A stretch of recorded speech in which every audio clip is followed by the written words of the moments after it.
ما كان محمد أبا أحد من رجالكم ولكن رسول الله وخاتم النبيين.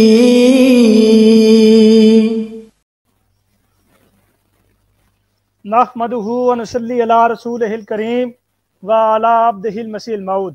اما بعد فاعوذ باللہ من الشیطان الرجیم بسم اللہ الرحمن الرحیم. سامعین کرام السلام علیکم ورحمۃ اللہ وبرکاتہ. خاکسار جلیل اللہ آپ کی خدمت میں حاضر ہے. آج جیسا کہ آپ نے تھم نیل اور اس کا ٹائٹل دیکھ لیا ہے کہ آج آپ کے سامنے واقعہ کربلا اور حضرت امام حسین رضی اللہ تعالیٰ عنہ کا انصت آپ کے سامنے پیش کر رہے ہیں. اس میں ہم نے دیوبندی، سنی، بریلوی، وہابی، شیعہ حضرات کو بھی دعوت دی ہے کہ وہ بھی آ کے اس پر اپنی جو اظہار خیال ہے اس کے اوپر اگر کوئی سوال ان کا ہے تو وہ بھی اس پہ کر سکتے ہیں. لیکن وہ ہم اس پروگرام کے آخر پہ یہ حصہ رکھیں گے کہ اگر انہوں نے اس واقعہ کربلا کے اوپر اگر کوئی سوال کرنا ہے تو وہ سوال کر سکتے ہیں. اس پروگرام میں ہم انشاءاللہ تعالیٰ جماعت احمدیہ کا جو موقف ہے اس موقف کو بھی پیش کریں گے. یزید کے بارے میں ہمارا کیا موقف ہے، حضرت امام حسین رضی اللہ تعالیٰ عنہ کے بارے میں ہمارا کیا موقف ہے، اور واقعہ کربلا کے اوپر جو ہمارا موقف ہے وہ کیا ہے. انشاءاللہ اس کے اوپر ہم تفصیلی گفتگو کریں گے. ہمارے ساتھ موجود ہیں عثمان مسعود جاوید صاحب سویڈن سے ہمارے ساتھ موجود ہیں. یہ ان سے ہم سوال کرتے ہیں. سب سے پہلا سوال ہم ان کی طرف بڑھتے ہیں. جی عثمان صاحب، آپ کو میری آواز آ رہی ہے؟ جی السلام علیکم رحمۃ اللہ، بالکل کلیئر آ رہی ہے. جی وعلیکم السلام ورحمۃ اللہ، جزاک اللہ. جی عثمان صاحب، سب سے پہلا اسی ضمن میں آپ سے سوال ہے کہ یزید ابن معاویہ پر جماعت احمدیہ کا کیا موقف ہے؟ جماعت احمدیہ اس بارے میں کیا اعتقاد رکھتی ہے؟ دیکھیں، جماعت احمدیہ کا عقیدہ تو وہی ہے جو کہ حکم و عدل حضرت امام مہدی آخر الزمان حضرت مرزا غلام احمد صاحب قادیانی علیہ السلام نے بیان فرمایا ہے. کیونکہ احادیث مبارکہ میں آنے والے امام مہدی کو حکم و عدل کہا گیا جو کہ عدل کے ساتھ فرقوں کے مذاہب کے اختلافات کا فیصلہ کر دے گا. اس لیے حضرت اقدس مسیح موعود علیہ السلام نے جو اس ضمن میں فیصلہ فرمایا ہے وہ آپ پہلے امیج کی طرف جائیں تاکہ میں ساتھ میں پڑھ کے بھی سنا سکوں. حضرت مسیح موعود علیہ السلام نے مجموعہ اشتہارات کی یہ تیسری جلد ہے، اور اس میں حضور نے ایک اشتہار ہے تبلیغ الحق. اس میں آپ فرماتے ہیں، ہم اعتقاد رکھتے ہیں کہ یزید ایک ناپاک تیبا دنیا کا کیڑا اور ظالم تھا، اور جن معنوں کی روح سے کسی کو مومن کہا جاتا ہے وہ معنی اس میں موجود نہ تھے. مومن بننا کوئی امر سہل نہیں ہے. اللہ تعالیٰ ایسے شخصوں کی نسبت فرماتا ہے. یہ امیج کی طرف چھوٹا اس لیے میں عربی اس لیے نہیں پڑھا تاکہ کوئی زیر زبر کی مجھ سے غلطی نہ ہو جائے. آگے پڑھتا ہوں. مومن وہ لوگ ہوتے ہیں جن کے اعمال ان کے ایمان پر گواہی دیتے ہیں، جن کے دل پر ایمان لکھا جاتا ہے، اور جو اپنے خدا اور اس کی رضا کو ہر ایک چیز پر مقدم کر لیتے ہیں، اور تقویٰ کی باریک اور تنگ راہوں کو خدا کے لیے اختیار کرتے اور اس کی محبت میں محو ہو جاتے ہیں، اور ہر ایک چیز جو بت کی طرح خدا سے روکتی ہے، خواہ وہ اخلاقی حالت ہو یا اعمال فاسقانہ ہو یا غفلت اور کسل ہو، سب سے اپنے تئیں دور تر لے جاتے ہیں. لیکن بد نصیب یزید کو یہ باتیں کہاں حاصل تھیں. دنیا کی محبت نے اس کو اندھا کر دیا تھا، مگر حسین رضی اللہ عنہ طاہر مطہر تھا، اور بلا شبہ وہ ان برگزیدوں میں سے ہے جن کو خدا تعالیٰ اپنے ہاتھ سے صاف کرتا اور اپنی محبت سے معمور کر دیتا ہے، اور بلا شبہ وہ سرداران بہشت میں سے ہے، اور ایک ذرہ کینہ رکھنا اس سے موجب سلب ایمان ہے. اور اس امام کی تقویٰ اور محبت الہی اور صبر اور استقامت اور زہد اور عبادت ہمارے لیے اسوہ حسنہ ہے، اور ہم اس معصوم کی ہدایت کی اقتدا کرنے والے ہیں جو اس کو ملی تھی. تباہ ہو گیا وہ دل جو اس کا دشمن ہے، اور کامیاب ہو گیا وہ دل جو عملی رنگ میں اس کی محبت ظاہر کرتا ہے، اور اس کے ایمان اور اخلاق اور شجاعت اور تقویٰ اور استقامت اور محبت الہی کے تمام نقوش انعکاسی طور پر کامل پیروی کے ساتھ اپنے اندر لیتا ہے، جیسا کہ ایک صاف آئینہ میں ایک خوبصورت انسان کا نقش. یہ لوگ دنیا کی آنکھوں سے پوشیدہ ہیں. کون جانتا ہے ان کا قدر مگر وہی جو ان میں سے ہیں. دنیا کی آنکھ ان کو شناخت نہیں کر سکتی کیونکہ وہ دنیا سے بہت دور ہیں. یہی وجہ حسین رضی اللہ تعالیٰ عنہ کی شہادت کی تھی، کیونکہ وہ شناخت نہیں کیا گیا. دنیا نے کس پاک اور برگزیدہ سے اس کے زمانے میں محبت کی تا حسین رضی اللہ تعالیٰ عنہ سے بھی محبت کی جاتی. اس کے بعد حضرت مسیح موعود علیہ السلام، یہ سیرت طیبہ ہے جو صاحبزادہ مرزا بشیر احمد صاحب ایم اے رضی اللہ تعالیٰ عنہ نے جو روایات جمع کی تھیں، اس میں وہ بیان فرماتے ہیں کہ رسول پاک صلی اللہ علیہ وسلم کے ساتھ اسی عشق کی وجہ سے حضرت مسیح موعود علیہ السلام کو آپ کی آل اولاد اور آپ صلی اللہ علیہ وسلم کے صحابہ کے ساتھ بھی بے پناہ محبت تھی. چنانچہ ایک دفعہ جب محرم کا مہینہ تھا اور حضرت مسیح موعود علیہ السلام اپنے باغ میں ایک چارپائی پر لیٹے ہوئے تھے، آپ نے ہماری ہمشیرہ مبارکہ بیگم سلم حق اور ہمارے بھائی مبارک احمد مرحوم کو، جو سب بہن بھائیوں میں چھوٹے تھے، اپنے پاس بلایا اور فرمایا، آؤ میں تمہیں محرم کی کہانی سناؤں. پھر آپ نے بڑے دردناک انداز میں حضرت امام حسین رضی اللہ عنہ کی شہادت کے واقعات سنائے. آپ صلی اللہ علیہ وسلم یہ واقعات سناتے جاتے تھے، اور آپ صلی اللہ علیہ وسلم کی سوری یہاں پہ این ہونا چاہیے، یہ غلط چھپا ہوا ہے.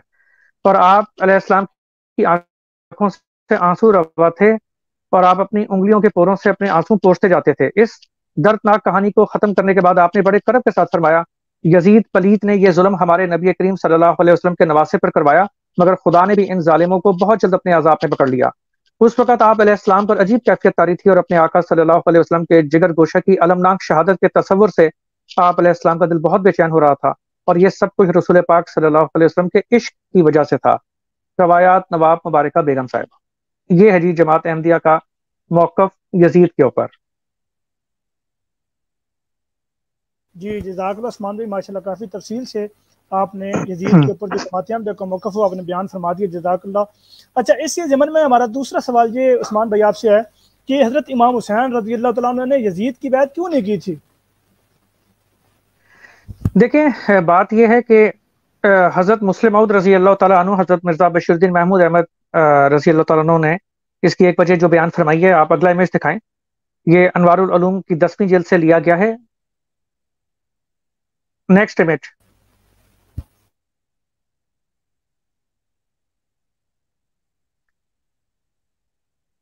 جدی صاحب آپ اگلا امیج دکھائیں. جی میں دکھانا لگا، ایک منٹ، وہ اسکرین یوز ہو رہی ہے.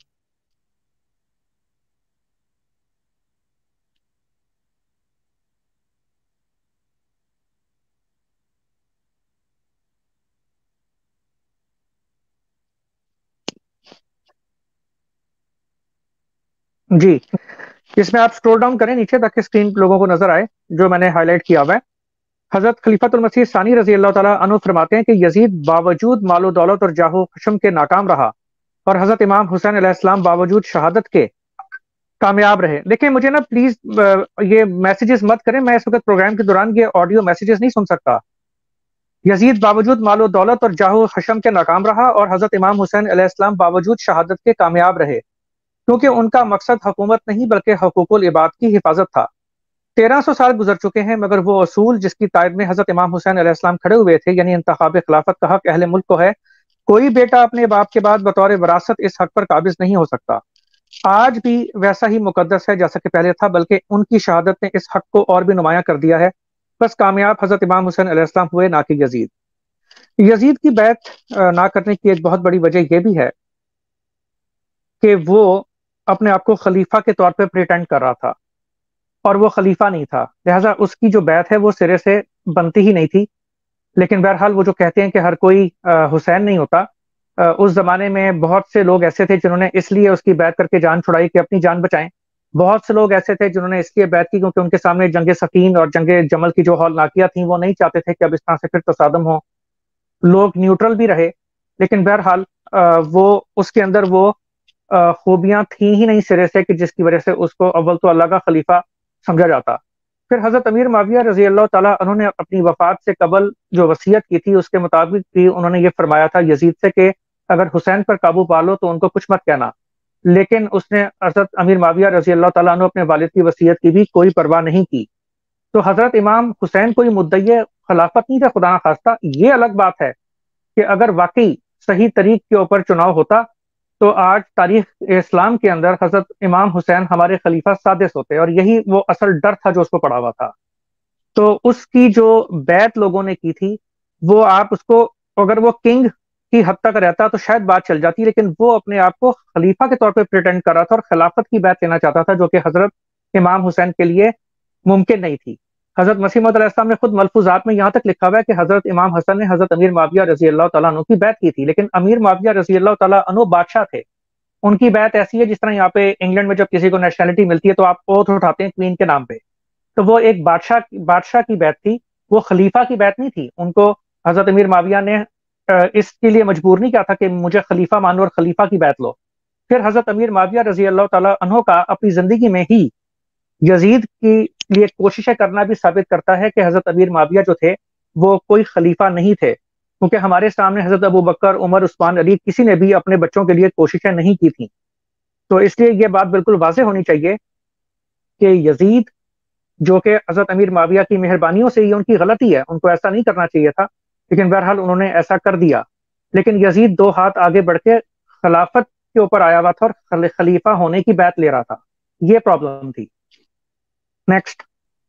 جی عثمان بھائی جزاک اللہ خیر۔ کچھ ایسے عثمان بھائی ہم بچپن سے یہ سنتے آ رہے ہیں اور یہ کئی دفعہ پڑھا بھی ہے اور تقریروں میں بھی لوگوں سے سنا ہے کہ شیعوں نے حضرت امام حسین علیہ السلام کو مارا تھا، اس لیے شیعہ آج کے دن تک روتے اور پیٹتے ہیں، انہیں کی بددعا لگی ہوئی ہے، یہ اسی وجہ سے ہوا۔ کیا یہ بات درست ہے؟ دیکھیں یہ وہ پروپیگنڈا ہے جو صدیوں سے اہل سنت والجماعت نے ڈیولپ کیا بڑی کامیابی کے ساتھ، اور اس میں بے شمار لوگ مبتلا ہیں اور یہی سمجھتے ہیں کہ شیعوں نے مارا تھا اس لیے وہ رو رہے ہیں پٹ رہے ہیں بیٹھے ہوئے کہ جی ہمارے آباء و اجداد سے یہ گناہ عظیم ہوا تھا، لہذا اپنے گناہ جو ہیں وہ جھاڑے جائیں رو رو کے۔ شیعہ کے جو لغوی معنی ہیں وہ دوست کے ہیں۔ حضرت امام زین العابدین علیہ السلام، جن کو ہم کربلا کے تناظر میں مولا سجاد کہتے ہیں، انہوں نے بھی جو بعد میں تقاریر کی ان میں فرمایا کہ ہمیں ہمارے شیعوں نے مروا دیا۔ ان روایات نے بھی اس پروپیگنڈے کو ہوا دی ہے کہ حضرت امام حسین کو شیعوں نے مارا تھا، جو بالکل غلط ہے۔ حضرت امام زین العابدین کا مطلب صرف یہ ہے کہ وہی کوفہ والے جو ہمیں دوست ظاہر کر رہے تھے، جنہوں نے لیٹرز دے کے بلایا تھا، دوست ظاہر کرنا، شیعہ ظاہر کرنا، انہوں نے ہمیں مارا ہے۔ اب یہ بھی یاد رکھیں کہ جو یزید کی افواج میں ایک ٹولہ جو ہے وہ کوفہ کے ان لوگوں کا بھی آ گیا تھا جنہوں نے حضرت امام حسین کو خطوط لکھے تھے، اور اب بھانڈا پھوٹنے کے ڈر سے خود الٹا یزید کے وفادار بن کر افواج یزید میں کھڑے ہوئے تھے۔ شیعہ فرقے کے شیعہ اس لیے مجلسوں میں روتے ہیں کہ ان کا ایمان ہے کہ وہ آنسو حضرت فاطمہ علیہ السلام کی روح اپنے دامن میں سمیٹ کر اللہ تعالیٰ کے پاس جاتی ہے اور عرض کرتی ہے کہ یہ میرے بیٹے حسین پر روئے ہیں، اس لیے انہیں بخش دے۔ اب شیعہ مسلک کی روایات کی روح سے رونے کی وجہ یہ ہے، نہ کہ یہ کہ شیعوں نے مارا تھا اس لیے پٹ رہے ہیں۔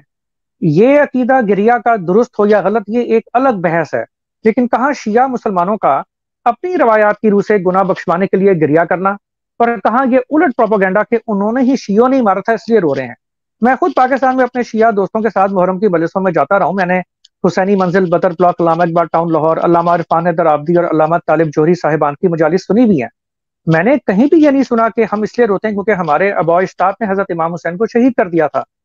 پھر آپ غور فرمائیں کہ کوفہ تو وہ شہر ہے جو حضرت خلیفہ ثانی حضرت عمر رضی اللہ تعالیٰ عنہ کے دور میں بسایا گیا تھا، اور خلیفہ رابع حضرت علی نے مرکز مدینہ منورہ سے کوفہ منتقل فرمایا تھا۔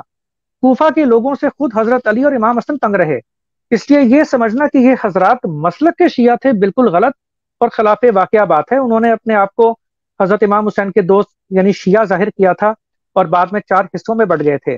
ایک وہ حصہ تھا جو منظر عام سے ہی غائب ہوا، دوسرا وہ حصہ تھا جو یزید کی افواج میں کھڑے تھے، تیسرا وہ حصہ تھا جنہوں نے حضرت امام حسین تک پہنچنے کی کوشش کی لیکن کامیاب نہ ہو سکے کیونکہ محاصرہ قائم کر دیا گیا تھا۔ چوتھے وہ چند نفوس تھے جو محاصرے سے قبل کسی نہ کسی طرح حضرت امام حسین تک پہنچنے میں کامیاب ہوئے اور شہدائے کربلا میں شامل ہیں۔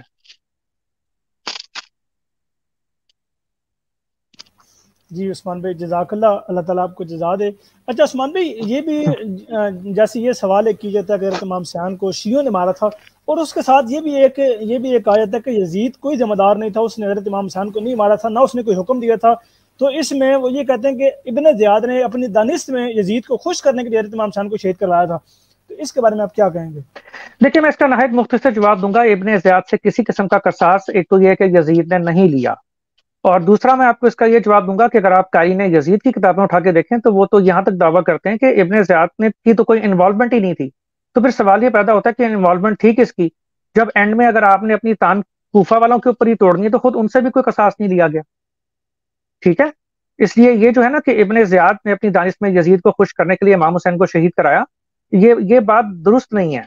جب تک اس کو پیچھے سے آرڈرز نہیں تھے وہ اتنی بڑی جرت نہیں کر سکتا تھا، سامنے نبی کا نواسا تھا، امام حسین تھے، کوئی مانگے تانگے کا آدمی نہیں کھڑا ہوا تھا کہ کسی نے سوچا کہ یار میں مار دیتا ہوں اور پھر اپنے کنگ کو خوش کروں گا۔ جی عثمان بھائی جزاک اللہ۔ اچھا یہ جو ابھی آپ نے جواب دیے، اس جواب پر پھر وہ آگے مزید ایک جواب الجواب یہ دیتے ہیں، وہ یہ کہتے ہیں کہ جس حضرت علی رضی اللہ تعالیٰ عنہ خلیفہ بنے اور خلیفہ بننے کے باوجود وہ حضرت عثمان کا قصاص نہ لے سکے، یعنی وہ قاتلین کو نہ پکڑ سکے کیونکہ اس وقت وہ نہ پکڑ سکے، تو اسی طرح جو قائلین یزید ہیں وہ یہ کہتے ہیں کہ یزید بھی خلیفہ بننے کے باوجود بہت مجبور تھا کیونکہ قاتلین عثمان یعنی ابن زیاد، شمر وغیرہ بہت طاقتور لوگ تھے، ان سے نپٹنا آسان کام نہیں تھا۔ تو اس بارے میں پھر آپ کیا کہیں گے؟ اصل میں متضاد آ رہا ہیں، لیکن یہ بات یاد رکھیں کہ جہاں تک حضرت علی کا تعلق ہے کہ وہ عثمان رضی اللہ تعالیٰ عنہ کے قاتل نہ پکڑ سکے، آپ ان کے دیکھیں action speak louder than words. حضرت علی نے تو اپنے دونوں بیٹے امام حسن اور امام حسین بھیجے ہوئے تھے حضرت عثمان کی حفاظت کے لیے. جو حفاظتی دستہ باہر کھڑا ہوا تھا جس وقت حضرت عثمان شہید ہوئے اس میں تو حضرت امام حسن اور امام حسین دونوں تھے. آپ یہ تاریخ سے ثابت کریں کہ یزید نے امام حسین کو بچانے کے لیے کون سے لوگ بھیجے تھے، روانہ کیے تھے ان کی حفاظت کے لیے؟ یہ آپ کوئی بھی نکال کے نہیں دکھا سکتے. تو دونوں کے ایکشن پہ زمین و آسمان کا فرق ہے. پھر یزید جو ہے وہ مختار کل تھا اس وقت، اس کے اوپر میجورٹی متفق ہو چکی تھی. یہاں پر تو آپ کو پتہ ہی ہے حضرت علی کے ساتھ حضرت امیر معاویہ کا معاملہ چل پڑا، ادھر سے عائشہ کا معاملہ چل پڑا. یزید کے ساتھ تو کوئی ایسا معاملہ اتنے بڑے لیول پہ نہیں چلا تھا. لہٰذا یہ سارے کے سارے لیم ایکسکیوزز ہیں. وہ اس وقت چاہتا تو ایک پوری اگلی فوج بھیج کے ان سب کو قتل کروا سکتا تھا، لیکن اس نے نہیں کیا. لہٰذا روایات میں یہ ضرور آتا ہے کہ جب اہل بیت لوٹے پوٹے پہنچے ہیں وہاں پہ تو وہ اس نے مگر مچ کے آنسو بھی بہایا، رویا پیٹا بھی کہ یہ کیا ہو گیا، لیکن قصاص نہیں وہ لیتا. تو دونوں کنڈیشنز میں زمین و آسمان کا فرق ہے. حضرت علی کے وقت حالات اور تھے، لیکن اس کو تو میجورٹی مان گئی تھی. جی بالکل، واقعی ماشاءاللہ بڑا زبردست پوائنٹ ہے. اللہ تعالیٰ ان کو سمجھنے کی توفیق دی. اچھا عثمان بھائی، اس میں جو قائدین یزید ہیں وہ ایک آخری حربہ استعمال کرتے ہوئے یہ بھی ایک وہ جسے کہتے ہیں نا کہ وہ ایک پمپ لگاتے ہیں. وہ یہ کہتے ہیں جس میں یہ بندہ ذاکر نائک جس کو تقریباً لاکھوں لوگ فالو کرتے ہیں، وہ بندہ بھی یہ بات بیان کرتا ہے. اس نے یہ اپنی مجالس میں یہ تقریر بھی کی تھی اور اس میں ایک روایت بیان کی تھی. وہ یہ کہتا ہے کہ ایک حدیث میں یہ آتا ہے کہ جو پہلا لشکر قسطنطنیہ پر حملہ کرے گا وہ جنتیوں کو ہوگا، اور جس لشکر نے پہلا حملہ کیا تو اس کا مین جنرل یزید بن معاویہ تھا. تو اس بارے میں آپ پھر کیا کہیں گے؟ دیکھیں، ہمیشہ کی طرح نا یہاں پہ پھر وہی پرانا معاملہ ہے کہ وہ ہمیشہ نا ایک دوسری بحث شروع ہو جائے گی. کوئی کہے گا کہ یزید تو اس لشکر میں تھا ہی نہیں، کوئی حدیث کی اوتھینٹسٹی کو چیلنج کرے گا، کوئی کہے گا کہ جی یزید نام کے ایک سے زائد لوگ تھے وہ کوئی اور تھا، کوئی کہے گا کہ اپنے ہیں یزید ہی تھا. میں ان ساری بحثوں کو نظر انداز کرتے ہوئے فار گرانٹیڈ اسی طرف آ جاتا ہوں کہ پہلا لشکر جس نے قسطنطنیہ پہ حملہ کیا اس کا مین جنرل یزید ہی تھا. دیکھیں، قرآن حکیم میں اللہ تعالیٰ نے فرمایا کہ اے بنی اسرائیل یاد کرو میں نے تمہیں تمام جہانوں پر فضیلت بخش دی تھی. تو ہمیشہ جو انعامات ہوتے ہیں وہ اعمال صالحہ سے مشروط ہوتے ہیں. اگر یہ مان لیا جائے کہ پہلا لشکر جس نے کانسٹینٹینوپل پہ حملہ کیا یعنی قسطنطنیہ پہ اس کا مین جنرل یزید ابن معاویہ ہی تھا، تو وہ اس وعدے سے اسی وقت خارج ہو جاتا ہے جب اس نے حضرت امام حسین کو شہید کروایا. اس لیے ہمیں اگر اس نے ایسی حرکت نہ کی ہوتی تو آج وہ ہماری گڈ بکس میں ہوتا. جی جزاک اللہ عثمان بھی. اچھا، اس کے جواب ایک میں نے الیاس کمن صاحب کی تقریباً کو 2 دن آپ ذرا ٹھہر، بلکہ میں چاہوں گا کہ آپ ایک کام اور بھی کریں. میں آپ کو روک رہا ہوں. آپ بلکہ ذرا قبریں بھی دکھا دیں. ذرا آپ حضرت علی جن کے بارے میں کہا گیا تھا کہ ان کا قتل عثمان میں ہاتھ ہے، آپ ذرا حضرت علی کا روزہ دکھائیں.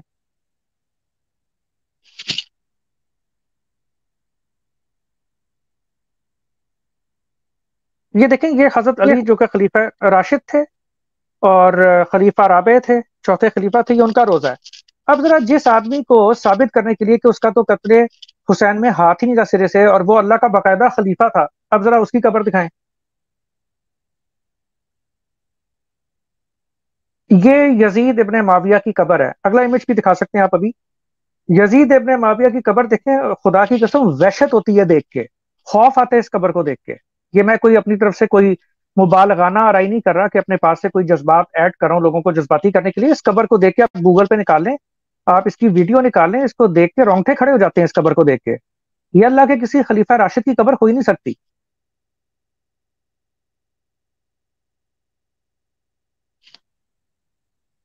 جی عثمان بھائی جزاک اللہ. اچھا، میں یہ عرض کر رہا تھا کہ الیاس گھومن صاحب کی میں ایک ویڈیو سن رہا تھا، اس میں بھی یہ بات بیان کر رہے تھے کہ اگر قسطنطنیہ کی حدیث کو درست مان بھی لیا جائے تو اس میں جس لشکر کی بات ہو رہی تھی وہ جو واقعہ کربلا مین آگے جا کے ہوئے وہ تو اس سے پہلے کی ہے. تو اگر اس نے وہ لشکر فتح کر لیا، اگر اس نے وہ لشکر فتح کر لیا تھا، لشکر میں تھا، تو اس نے وہ حملہ کیا، اس شہر پر حملہ کیا، تو اس کا وہ عمل اس سے پہلے تھا. اس کے بعد میں اگر جو اس نے عمل کیا ہے تو اس سے پہلے والے اس کے گناہ جھڑ گئے ہیں، لیکن جو بعد میں اس نے گناہ کیے ہیں جس میں حضرت امام حسین رضی اللہ تعالیٰ عنہ کا قتل بھی شامل تھا، تو اس وجہ سے اس کی سرزنش ہوگی اور اس کی پکڑ ہوگی. جی ٹھیک ہے، ان کا جواب. جی اچھا عثمان بھائی، اس کے بعد ہم واقعات کی طرف چلتے ہیں کہ آپ یہ بتائیں کہ یہ معاملہ شروع کیسے ہوا جس کے ایک دردناک انجام جو ہے وہ 10 محرم کی کو شہادت امام حسین علیہ السلام کی صورت میں سامنے آیا. دیکھیں، بات یہ کہ سن 60 ہجری میں یزید نے فرما رواں بنتے ہی یہ کوشش شروع کر دی کہ حضرت امام حسین اس کی بیعت کریں.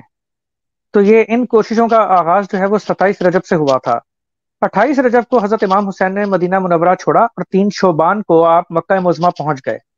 تو مدینہ منورہ چھوڑنے سے پہلے آپ نے روزہ مبارک صلی اللہ علیہ وسلم پر 1 سے زائد مرتبہ حاضری دی اور اپنی والدہ حضرت فاطمہ اور بھائی حضرت امام حسن کی قبروں پر بھی گئے۔ مکہ مکرمہ میں آپ خاص طور پر حضرت محمد رسول اللہ صلی اللہ علیہ وسلم کی سب سے پہلی بیوی اور اپنی نانی حضرت خدیجہ رضی اللہ تعالی عنہا کی قبر پر بھی تشریف لے گئے۔ پھر 10 رمضان سے آپ کو کوفہ یعنی عراق سے لوگوں کے خطوط آنے شروع ہو گئے، جن میں انہوں نے اپنی وفاداریوں کا یقین دلایا ہوا تھا اور عاجزانہ درخواستیں کی گئی تھیں کہ حضرت امام حسین کوفہ ہجرت کر جائیں۔ یہ خطوط کوئی ایک دو نہیں تھے، روایات میں تعداد 12,000 سے بھی زائد بیان ہوئی ہے۔ کوفہ والوں نے حضرت امام حسین کو ان کے نانا حضرت محمد مصطفیٰ صلی اللہ علیہ وسلم کا واسطہ دیا تھا کہ لازمی کوفہ آ جائیں۔ اب کوفہ والوں کی بظاہر اتنی محبت اور اصرار کو مد نظر رکھتے ہوئے حضرت امام حسین نے حضرت مسلم بن عقیل کو، جو آپ کے کزن بھی تھے، ان کو تحقیق کی غرض سے کوفہ جانے کا حکم دیا۔ مجھے یاد پڑا کہ کزن ہی تھے، میں نے آگے لکھا ہوا بھی، ویسے میں دیکھتا ہوں بھی۔ حضرت مسلم بن عقیل تعمیل ارشاد بجلائے اور 15 رمضان کو مکہ معظمہ سے کوفہ کے لیے روانہ ہوئے۔ آپ مدینہ منورہ کے راستے سے 5 شوال کو کوفہ پہنچے۔ لوگوں نے حضرت مسلم بن عقیل کو وفاداری کا یقین دلایا۔ روایات میں ان حضرات کی تعداد پر بھی اختلاف پایا جاتا ہے، تعداد 18,000 یا 25,000 یا 40,000 تک بیان ہوئی ہے۔ یہ دیکھ کر حضرت مسلم بن عقیل نے حضرت امام حسین کو ایک خط لکھا کہ وہ کوفہ آ جائیں اور قاصد روانہ کیا۔ 7 یا 8 ذی الحج کو حضرت مسلم بن عقیل نے خواب میں اپنے سگے چچا خلیفہ چہارم حضرت علی کو خواب میں دیکھا اور حضرت علی نے فرمایا کہ تم کل میرے پاس ہوگے۔ 8 ذی الحج کو حضرت امام حسین نے مکہ معظمہ سے کوفہ کی جانب کوچ فرمایا۔ 8 ذی الحج ہی کو محمد بن اشعث 70 افراد کے لشکر کے ساتھ حضرت مسلم بن عقیل کو گرفتار کرنے آیا۔ آپ نے تنہا ان سے جنگ لڑی، 41 حملہ آور جان سے گئے، لیکن حضرت مسلم بن عقیل شدید زخمی تھے، انہیں پتھر مار رہے تھے۔ وہ مجمع جو تھا وہ پتھروں کی بچھاڑ ہوئی تھی ان پہ۔ آپ نے ایک دیوار سے ٹیک لگا کر فرمایا، اے ظالمو، تمہیں کیا ہو گیا ہے؟ مجھے اس طرح پتھر مارے ہو جس طرح کفار کو مارے جاتے ہیں۔ محمد بن اشعث نے انہیں ایمان کا یقین دلایا اور تلوار لے لی۔ ابن زیاد ملون نے محمد بن اشعث کی ایمان قبول کرنے سے صاف انکار کر دیا، اور یہ روایت بھی آتی ہے کہ ابن زیاد کے کہنے پر ہی محمد بن اشعث نے ایمان کا ڈرامہ رچایا۔ مرنے سے پہلے آپ نے خواہش ظاہر کی کہ حسین ابن علی کو اطلاع کر دی جائے کہ وہ بالکل کوفہ نہ آئے، لیکن ظالموں نے جواب دیا کہ کوئی اطلاع نہیں دی جائے گی تاکہ وہ کوفہ آئیں اور انہیں بھی موت کے گھاٹ اتارا جا سکے۔ ابن زیاد نے بکر بن حمران احمری کو حکم دیا کہ دارالامارہ کی چھت پر لے جا کر مسلم بن عقیل کا سر قلم کر دے۔ آپ ہر زینے پر تکبیر، استغفار اور درود شریف پڑھتے رہے اور فرماتے جاتے تھے کہ اے اللہ، ہمارے اور ان لوگوں کے درمیان فیصلہ فرما جنہوں نے ہمیں دھوکہ دیا، ہم سے دروغ بیانی کی اور ہماری مدد سے ہاتھ اٹھا لیا۔ یاد رہے کہ جب حضرت مسلم بن عقیل کو پکڑنے کے لیے ابن اشعث کو بھیجا گیا تو کوفہ والے بھاگ گئے تھے۔ حضرت مسلم بن عقیل کا سر کاٹ کر سر اور جسد اطہر دونوں نیچے پھینک دیے گئے۔ انا للہ و انا الیہ راجعون۔ آپ حضرت ابو طالب کے پوتے اور حضرت امام حسین کے کزن تھے۔ تاریخ 9 ذی الحج تھی اور سن 60 ہجری تھا۔ حضرت مسلم بن عقیل کو اپنے گھر مہمان ٹھہرانے والے قبیلہ مراد مزہج کے سردار جناب ہانی بن عروہ تھے۔ ان کے صحابی ہونے پر اختلاف ہے۔ شیر خدا حضرت علی کے قریبی ساتھیوں میں سے تھے۔ جنگ جمل، جنگ صفین اور جنگ بروان میں خلیفہ رابع حضرت علی کی طرف سے لڑے۔ حضرت مسلم بن عقیل کی گرفتاری سے قبل ہی حراست میں لیے جا چکے تھے۔ ابن زیاد نے بہت اصرار کیا اور مار پیٹ بھی کی کہ مسلم بن عقیل کو جہاں چھپایا ہے اس مقام کا نام لیں، لیکن حضرت خانی نے فرمایا کہ اپنے مہمان کو بالکل بھی ابن زیاد کے حوالے نہیں کریں گے۔ مزید فرمایا کہ اگر میں بالکل تنہا ہوتا اور میرا کوئی مددگار نہ بھی ہوتا تب بھی جب تک میں ان کے سامنے کٹ نہ مرتا ان کو ہرگز پیش نہ کرتا۔ آپ کو بھی سرے بازار سزائے موت دے دی گئی، حالانکہ آپ قبیلہ مزہج کے سردار تھے۔ آپ بھی حضرت مسلم بن عقیل کی طرح 9 ذی الحج کو ہی شہید کیے گئے۔ حضرت مسلم بن عقیل اور حضرت خانی کی سربریدہ لاشوں کو گھوڑوں کے ساتھ رسیوں سے باندھ کر کوفہ کی گلیوں میں گھسیٹا گیا اور باب الکناسہ پر الٹا لٹکا دیا گیا۔ دونوں کے سر دمشق روانہ کیے گئے۔ شاید آپ نے ایک امیج مس کر دی ہے۔ جیسا کہ اوپر بیان ہوا ہے، میں نے بتایا کہ حضرت امام حسین ماں، اہل و عیال اور دیگر ساتھیوں کے ساتھ 8 ذی الحج کو مکہ معظمہ سے کوفہ کے لیے چلے۔ آپ کو اطلاع مل چکی تھی کہ یزید نے حج کے دوران انہیں شہید کرنے یا گرفتار کرنے کے لیے کچھ حضرات بھیجے تھے، اس لیے حضرت امام حسین نے حج نہیں کیا۔ ایک روایت کے مطابق آپ نے 25 حج کیے تھے۔ آپ جب سالبیہ کے مقام پر پہنچے تو آپ کو پہلی مرتبہ حضرت مسلم بن عقیل اور حضرت خانی بن مروہ کی دردناک شہادتوں کی اطلاع ملی۔ آپ نے روتے ہوئے فرمایا، اللہ مسلم پر رحم فرمائے کہ وہ اللہ کے روح و ریحان اور اس کی جنت و رضوان کی طرف منتقل ہو گئے۔ جو کچھ ان کے ذمہ تھا وہ اسے پورا کر چکے، اب جو کچھ ہمارے ذمہ ہے وہ باقی ہے۔ گزشتہ زمانے میں جو مسافت ایک دن میں طے ہوتی تھی اسے منزل کہا جاتا تھا۔ مکہ معظمہ سے کربلا تک درمیانی منازل میں اختلاف پایا جاتا ہے۔ مکہ مکرمہ سے باہر لیکن حرم کی حدود میں یا صفاح منزل میں حضرت امام حسین کی مشہور شاعر فرزوق سے ملاقات ہوئی۔ فرزوق کوفہ سے اپنی والدہ کے لیے حج کے لیے مکہ مکرمہ جا رہا تھا ان کو لے کے۔ اس نے کہا کہ اے میرے ماں باپ آپ پر قربان ہو، ایسی کیا جلتی ہے جو آپ حج کیے بغیر جا رہے ہیں؟ حضرت امام حسین نے فرمایا کہ نہ چاہتا تو گرفتار کر لیا جاتا۔ پھر حضرت امام حسین نے اہل کوفہ کے متعلق استفسار کیا تو فرزوق نے جواب دیا کہ اہل کوفہ کے دل آپ کے ساتھ ہیں لیکن تلواریں آپ کے دشمنوں کے ساتھ ہیں۔ اب یہاں یہ سوال پیدا ہوتا ہے کہ کوفہ والے ہی تو تھے جو حضرت امام حسین کو حضرت صلی اللہ علیہ وسلم کا واسطہ دے کر کوفہ آنے کے لیے زور ڈال رہے تھے، تو پھر تلواریں یزید کے ساتھ کیسے؟ اس اشکال کا جواب یہی ہے کہ سارے کوفہ والے بزدل بھی نہیں تھے اور سارے کوفہ والے منافق بھی نہیں تھے۔ اور جیسا کہ ہم دیکھتے ہیں کہ جب مسلم بن عقیل کے حالات میں جو بیان ہوا، جب انہیں گرفتار کرنے کے لیے ابن اشعث پہنچا ہے تو اس وقت یہ حضرات دوڑ گئے تھے۔ تو یہی وجہ ہے کہ حضرت امام حسین کے پاس لیٹرز جس طرح سے جو اس میں وعدے اور جو دعوے کیے ہوئے تھے، ان کی وجہ سے آپ نے اپنا سفر جاری رکھا۔ حاجز از بطن رما وہ منزل ہے جہاں سے حضرت امام حسین نے قیس بن مسعر سدابی یا عبداللہ بن یکتر یا دونوں کو ہی اپنے جوابی خط کے ساتھ کوفہ روانہ فرمایا تھا۔ یاد رہے کہ یہ جوابی خط حضرت مسلم بن عقیل کے اس خط کے جواب میں ہے جو انہوں نے اپنی شہادت سے 27 دن قبل تحریر فرمایا تھا کہ کوفہ آ جائیں۔ حضرت امام حسین نے لکھا، حسین ابن علی کی طرف سے مومن اور مسلمان بھائیوں کے نام السلام علیکم۔ میں آپ لوگوں کی طرف اس اللہ کی حمد کا تحفہ بھیجتا ہوں جس کے سوا کوئی معبود نہیں ہے۔ اما بعد، مجھے مسلم بن عقیل کا وہ خط موصول ہوا جس میں انہوں نے آپ لوگوں کے حسن رائے اور ہماری مدد پر آپ لوگوں کے اجتماع اور ہمارے حق کی طلب میں آپ لوگوں کے جذبے سے آگاہ کیا۔ اللہ سے دعا ہے کہ ہمیں اس مقصد میں کامیابی عطا فرمائیں اور آپ لوگوں کو ہماری نصرت پر اجر عظیم عطا فرمائیں۔ میں 8 ذی الحج سے مکہ سے تمہاری طرف روانہ ہو چکا ہوں۔ جب میرا قاصد آپ لوگوں تک پہنچے تو اپنے کام میں صورت کے ساتھ جد و جہد کرتے رہیں۔ انشاءاللہ میں انہی دنوں میں پہنچنے والا ہوں۔ والسلام علیکم ورحمۃ اللہ وبرکاتہ۔ اس روایت میں جو الفاظ ہیں کہ ہمارے حق کی طلب، میں اس کو نہیں سمجھ سکا ذاتی طور پہ، کیونکہ اگر اس سے مراد یہ ہو کہ امام حسین خلیفہ بننا چاہتے تھے اور یہ اس خواہش کی طرف اشارہ ہے تو یہ تشریحی باطل ہے۔ اس میں تو کوئی شک نہیں کہ اگر یزید بن معاویہ زبردستی خلافت کے نقلی لباتے میں بادشاہ نہ بنا ہوتا تو آج تاریخ اسلام میں امام حسین ابن علی ابن ابی طالب ہمارے خلیفہ سادس ہوتے ہیں۔ بہرحال یہ اہم ترین وجوہات میں سے ایک ہے جو کہ امام حسین شہید کیے گئے۔ حضرت امیر معاویہ رضی اللہ تعالی عنہ جن کے حق میں امام حسن خلافت سے دستبردار ہو گئے تھے تاکہ مزید کشت و خون نہ بہے، انہیں خلیفہ سمجھنا سخت گمراہی کی بات ہے۔ اگر وہ خلیفہ ہوتے تو کبھی بھی اپنی زندگی میں ہی یزید کے لیے کوششیں نہ کرتے۔ حضرت امیر معاویہ رضی اللہ تعالیٰ عنہ ہوں یا یزید، یہ دونوں بادشاہ تھے، اس لیے خاکسار کے نزدیک ہمارے حق کی طلب سے یا تو کوئی اور چیز مراد ہے یا پھر یہ الفاظی الحاقی ہیں۔ حضرت امام حسین یہ سب کچھ اس لیے کر رہے تھے کیونکہ غلط طریق سے ایک شخص کو چنا گیا تھا جانا، اور وہ شخص جو ہے وہ بھی بڑے مزے سے اپنے آپ کو خلیفہ کے طور پہ ایکٹ کر رہا تھا۔ بہرحال افسوس اور افسوس کہ قیس اور عبداللہ دونوں قادسیہ میں گرفتار ہو گئے۔ خط آمدن پھاڑ کر چکنا چور کر دیا گیا تاکہ دشمن خط کے مندرجات پر اطلاع نہ پا سکے۔ نتیجہ یہ نکلا کہ ابن زیاد کے پاس لائے گئے جس نے تعاون نہ کرنے پر دونوں کو شہید کر دیا۔ سالبیہ وہ منزل ہے جس میں حضرت امام حسین کو حضرت مسلم بن عقیل اور حضرت حانی بن مروہ کی یا عروہ کی شہادت کا علم ہوا تھا۔ زبالہ وہ منزل ہے جہاں حضرت امام حسین کو حضرت عبداللہ بن یکتر کی شہادت کا علم ہوا۔ یہ امام حسین کی دایا حضرت میمونہ کے صاحبزادے تھے۔ حضرت امام حسین نے ایک تحریر لکھ کر سب کے سامنے پڑھی، بسم اللہ الرحمن الرحیم، اما بعد۔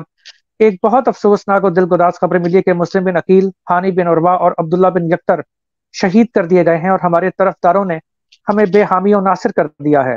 اب تم میں سے جو چاہے وہ بے جھجک واپس چلا جائے، اس پر کوئی ذمہ یا الزام نہیں ہوگا۔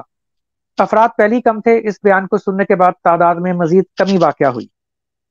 حضرت مسلم بن عقیل نے سزائے موت دیے جانے سے قبل وصیت کی تھی کہ امام حسین کو اطلاع کر دی جائے تاکہ وہ کوفہ بالکل مت آئیں، حالات بگڑ گئے ہیں۔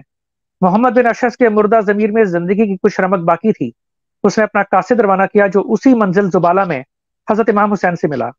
خط پڑھ کر نواسہ رسول پر سخت رقت طاری ہوئی، اور کیوں نہ ہوتی، ایک شخص کو روانہ کیا جائے اور وہ اتنا پیارا وجود ہو پھر وہ کبھی واپس نہ آئے، اور مرنے سے پہلے بھی اس شخص کو حضرت امام حسین کی فکر تھی، تو ایسے انصار اللہ کھو دینے پر کیوں کوئی دل گرفتہ نہ ہو۔ منزل بطن عقبہ میں، جسے بعض کتب میں منزل عتیق بھی لکھا ہے، حضرت امام حسین نے اپنے قافلے سے فرمایا کہ میں ضرور شہید کر دیا جاؤں گا۔ اصحاب نے پوچھا کہ یا ابو عبداللہ ایسا کیوں؟ آپ نے جواب دیا کہ میں نے خواب میں دیکھا ہے کہ کچھ کتے مجھے کاٹ رہے ہیں اور ان میں سے زیادہ کاٹنے والا ایک سفید داغوں والا کتا ہے۔ یعنی شمر ذی الجوشن کی طرف اشارہ ہے۔ منزل شراف میں آپ کے حکم سے پانی ذخیرہ کیا گیا، یہیں قافلہ حسینی نے ایک لشکر آتا دیکھا تو نبٹنے کے لیے اگلی منزل ذوحسم پہنچے جو کہ ایک پہاڑ تھا۔ یہیں حر بن یزید ریاحی 1000 سواروں کے ساتھ پہنچا جو حر سمیت پیاس سے بلک رہے تھے۔ حضرت امام حسین کے پاس وافر مقدار میں پانی تھا جس سے حر اور اس کے سوار سیراب ہوئے۔ مناسب معلوم ہوتا ہے کہ یہیں حر بن یزید ریاحی کا مختصر تعارف بھی ہو جائے۔ کوفہ ایک وسیع و عریض شہر ہونے کی وجہ سے 4 قطاعت میں سمجھا جانے لگا تھا جنہیں اربائے کوفہ کہتے تھے۔ حر ان اربائے کوفہ میں سے اس ربا کا سردار تھا جس کے لوگ فن حرب و ضرب میں اپنی مثالات تھے۔ ایسے طبقے کا سردار ہونے کی وجہ سے ہی ابن زیاد کی نظر انتخاب حر پر پڑی۔ حضرت امام حسین نے مختصر خطاب کیا، اے لوگوں، میں اس وقت تک تمہاری طرف نہیں آیا جب تک کہ تم نے خطوط لکھ کر اور قاصد بھیج کر یہ درخواست نہیں کی کہ یہاں آئیے، ہمارا کوئی امام نہیں، شاید اللہ تعالی ہمیں آپ کی وجہ سے ہدایت و حق پر مجتمع کرے۔ بس اگر تم اپنے عہد و پیمان پر قائم ہو تو میں آ گیا ہوں۔ تم مجھے اپنے عہد و پیمان کے ایفا کا یقین دلاؤ۔ اگر تمہیں میرا آنا ناپسند ہے تو میں جہاں سے آیا ہوں میں واپس وہیں چلا جاتا ہوں۔ مجمع میں سے کسی نے جواب نہیں دیا۔ پھر نماز ظہر اور نماز عصر حر اور اس کے ساتھیوں نے حضرت امام حسین کی امامت میں ادا کی۔ پھر حضرت امام حسین نے حر کو وہ خطوط دکھائے جو اہل کوفہ نے لکھے تھے۔ حر نے کہا کہ ہم ان لوگوں میں سے نہیں ہیں جنہوں نے آپ کو یہ خطوط لکھے ہیں، ہمیں تو یہ حکم ملا ہے کہ جب آپ مل جائیں تو آپ کا ساتھ نہ چھوڑیں اور ابن زیاد کے دربار میں پیش کریں۔ یہ سن کر حضرت امام حسین جلال میں آ گئے اور آپ نے قافلے کو کوچ کا حکم دیا تو حر اور اس کا لشکر راستہ روک کر کھڑا ہو گیا۔ اب جو گفتگو ہوئی وہ مکالمے کی صورت میں پیش کی جاتی ہے۔ حضرت امام حسین، تیری ماں تیرے ماتم میں بیٹھے، تو کیا چاہتا ہے؟ حر، اگر آپ کے علاوہ کوئی اور یہ کہتا تو میں ضرور اسے ایسا ہی کوئی جواب دیتا، مگر آپ کی والدہ ماجدہ کا ذکر خیر کے سوا کچھ اور نہیں کیا جا سکتا۔ امام حسین، آخر تو چاہتا کیا ہے؟ حر، میں چاہتا ہوں کہ آپ کو ابن زیاد کے پاس لے جاؤں۔ امام حسین، اللہ کی قسم میں تیری مطابقت نہیں کروں گا۔ حر، اللہ کی قسم میں بھی آپ کو ہرگز نہیں چھوڑوں گا، مجھے آپ سے لڑنے کا حکم نہیں دیا گیا، مجھے تو یہ حکم دیا گیا کہ جب آپ مل جائیں تو آپ کے ساتھ رہوں اور کوفہ پہنچا دوں۔ اگر آپ ایسا نہیں کرتے تو پھر انصاف کا صرف ایک طریقہ ہے، وہ یہ کہ آپ کوئی ایسا درمیانی راستہ اختیار کریں جو نہ کوفہ کی طرف جاتا ہو اور نہ ہی مدینہ کی طرف۔ اس کے بعد میں امیر عبید اللہ بن زیاد کو خط لکھوں گا، شاید اللہ مجھے آپ کے ساتھ جنگ کرنے سے بچا لے۔ حضرت امام حسین کو یہ تجویز پسند آئی اور آپ نے خطبہ ارشاد فرمایا، اے لوگوں، جو بلا و مصیبت نازل ہوئی ہے وہ تم دیکھ رہے ہو۔ دنیا کی حالت یکسر بدل گئی ہے اور اس کی خیر و خوبی منہ پھیر گئی ہے، اور اگر کچھ باقی بھی ہے تو وہ اس قدر قلیل ہے جیسے پیالے میں تلچھٹ۔ ان حالات میں زندگی گزارنا اس طرح مشکل ہے جس طرح وبا والی چراگاہ میں جینا ناگوار ہوتا ہے۔ کیا تم دیکھ نہیں رہے کہ حق پر عمل درآمد نہیں ہو رہا اور باطل سے روکا نہیں جاتا؟ ان حالات میں مومن بارگاہ احدیت میں حاضر ہونے میں رغبت کرتا ہے۔ میرا خیال ہے کہ ان حالات میں مر جانا شہادت ہے اور ظالموں کی جماعت کے ساتھ زندہ رہنا ذلت و رسوائی ہے۔ یہ دردناک خطاب اصحاب حسین سہ نہ پائے اور کھڑے ہو کے خطابات کیے۔ ظہیر بن الیقین نے کہا، فرزند رسول، ہم نے آپ کی گفتگو سنی ہے، اللہ کی قسم اگر بالفرض دنیا دائمی ہوتی اور ہم نے اس میں ہمیشہ زندہ رہنا ہوتا تب بھی آپ کی نصرت میں اس دائمی زندگی پر آپ کے ساتھ مرنے کو ترجیح دیتے۔ نافع بن حلال نے کہا، اللہ کی قسم ہم ہرگز بارگاہ قدرت میں حاضر ہونا پسند نہیں کرتے، ہم اپنی دینی بصیرت اور صاف نیت پر قائم ہیں، ہم اس سے دوستی کریں گے جو آپ سے دوستی کرے گا اور اس سے دشمنی کریں گے جو آپ سے دشمنی کرے گا۔ بریر بن خفیر نے کہا کہ اے فرزند رسول، اللہ کی قسم یہ اللہ نے ہم پر احسان فرمایا کہ اس نے ہمیں توفیق دی ہے کہ آپ کے ہم رکاب ہو کر دشمنان دین سے جہاد کریں، اس میں ہمارے اعضاء و جوارح کے ٹکڑے ٹکڑے ہو جائیں اور پھر روز قیامت آپ کے جد نامدار صلی اللہ علیہ وسلم ہمارے شفیع ہوں۔ ایک منزل قصر بنی مقاتل آئی، وہاں رات گزاری اور پچھلے پہر کوچ کا حکم دیا اور روانگی سے قبل پانی ذخیرہ کیا گیا۔ اگلی منزل نینوا تھی، حر اور اس کے ساتھی بھی ساتھ ساتھ تھے۔ یہ وہ منزل ہے جہاں کوفہ سے ایک سوار نے آ کر حر کو ابن زیاد کا خط دیا۔ خط میں لکھا تھا کہ جب تمہیں میرا خط ملے تو وہیں حسین کو روک لو اور ان کو بے آب و گیا جگہ پر اترنے پر مجبور کرو۔ میں نے اپنے قاصد کو کہہ دیا کہ تمہارے ساتھ رہے اور حکم کی تعمیل ہونے کے بعد مجھے اطلاع کرے۔ حر نے حضرت امام حسین کو ابن زیاد کا حکم سنایا اور اب مجبوری ظاہر کی کہ قاصد سب کچھ دیکھ رہا ہے۔ اصحاب حسین کی آنکھوں میں خون اتر آیا۔ ظہیر نے جنگ کی اجازت چاہی لیکن امام حسین نے فرمایا کہ میں جنگ میں پہل نہیں کرنا چاہتا۔ حضرت امام حسین نے حر سے کہا کہ ہمیں کچھ دور جانے دو۔ بالآخر حر نے دوبارہ راستہ روکا۔ اس تفسار پر پتہ چلا کہ اس مقام کا نام کربلا ہے۔ خیمے لگا دیے گئے۔ تاریخ 2 محرم اور سال 61 ہجری تھے۔ حر نے ابن زیاد کو اطلاع کی تو فوری خط آ گیا۔ یہ خط ابن زیاد نے حضرت امام حسین کے لیے بھیجا تھا۔ اے حسین، مجھے آپ کے کربلا پہنچنے کی اطلاع ملی ہے اور امیر المومنین یزید نے مجھے یہ حکم دیا ہے کہ میں اس وقت تک نہ نرم تکیے پر سر رکھوں اور نہ عمدہ خوراک کھاؤں جب تک آپ کو قتل نہ کر لوں، یا پھر آپ میرے اور یزید کے سامنے سر تسلیم خم کر لیں۔ حضرت امام حسین نے خط پھینک دیا اور فرمایا کہ وہ گروہ کبھی فلاح حاصل نہیں کر سکتا جو خالق کی ناراضگی کے عوض مخلوق کی رضامندی خریدے۔ وہ جگہ جہاں خیمے لگائے گئے دریائے فرات سے دور تھا۔ ابن زیاد کا قاصد حر بن یزید ریاحی کے سر پر کھڑا تھا، اس لیے حر تمام تر ہمدردی کے باوجود مجبور تھا۔ اصحاب کے خیمے بنو ہاشم کے خیموں سے الگ تھے۔ ہمیں نیکسٹ امیج دکھائیں۔ حضرت امام حسین کے خیمے کی پشت پر حضرت زینب بنت علی کا خیمہ تھا۔ خواتین کے خیموں کے چاروں طرف بنی ہاشم کے جوانوں کے خیمے تھے۔ ان سب کی مجموعی صورت نصف دائرے کی تھی۔ خیموں کی پشت پر سرکنڈوں کی جھاڑیاں تھیں۔ حفاظت اور دفاع کے مقصد سے پشت پر خندق بھی کھود دی گئی تھی۔ کربلا میں خیمہ زن ہونے کے بعد امام حسین اپنی تلوار کو سیکل کرتے جاتے اور اشعار پڑھتے جاتے جن کا ترجمہ یہ ہے: اے زمانہ ناپائیدار، اوف ہو تجھ پر کہ تو نے ہرگز کسی دوست سے وفا نہ کی۔ ہر صبح و شام تو نے کیسے کیسے اصحاب ذل احترام کو قتل کیا اور عوض اور بدلے پر صبر نہیں کرتا، اور ہر ذی حیات کو یہی راہ درپیش ہے کہ جس راہ میں جاتا ہوں کیا میرا وعدہ رحلت کا قریب پہنچا، اور سب کی بازگشت اللہ کی طرف سے ہے۔ 3 محرم کو عمر بن سعد بن ابی وقاص 4000 فوجیوں کے ساتھ کربلا پہنچا۔ دنیا دین پر غالب ہو چکی تھی۔ تصادم اگرچہ وہ نہیں چاہتا تھا شروع میں، لیکن جب ابن زیاد کی طرف سے آخری حکم آیا کہ حسین ابن علی کو مار دیا جائے تو اس نے جنت الفردوس کے بجائے جہنم کا انتخاب کر لیا۔ عمر بن سعد جو کہ حضرت سعد بن ابی وقاص کا بیٹا تھا، اس نے قاصد بھیج کر امام حسین سے ان کی آمد کا مقصد دریافت کیا۔ حضرت امام حسین نے جواب دیا کہ تمہارے شہر کوفہ کے لوگوں نے مجھے لکھا کہ یہاں آ جائیے، اب اگر میرا آنا ناپسند ہے تو میں واپس چلا جاتا ہوں۔ عمر بن سعد یہ سن کر بہت خوش ہوا اور اس نے قاصد ابن زیاد کی طرف دوڑایا۔ عبید اللہ ابن زیاد نے حقارت سے ایک شعر پڑھا جس کے آخری مصرے کے ٹکڑے کا ترجمہ ہے کہ اب چھٹکارے کا کوئی وقت نہیں۔ یہاں یہ سوال پیدا ہوتا ہے کہ کتنے ہی لوگوں نے حضرت امام حسین کو منع کیا تھا کہ مت جائیں، مختلف منازل میں بھی اچھی خبریں نہیں ملی لیکن آپ نہ رکے۔ اس کی بہت سی وجوہات علماء نے بیان کی ہوں گی، ایک دو کا علم مجھے بھی ہے۔ پہلی وجہ تو یہ ہے کہ یزید کے آگے ڈٹ جانے کی ہمت تھی، اس لیے کہتے ہیں کہ ہر کوئی حسین نہیں ہوتا۔ تب پتہ چل گیا کہ خلیفہ ہو تو اپنے بیٹے کو خلیفہ کبھی مقرر نہیں کرے گا۔ خلیفہ کا بیٹا خلیفہ صرف اسی صورت میں مقرر ہو سکتا ہے اگر وہ منتخب کر لیا جائے۔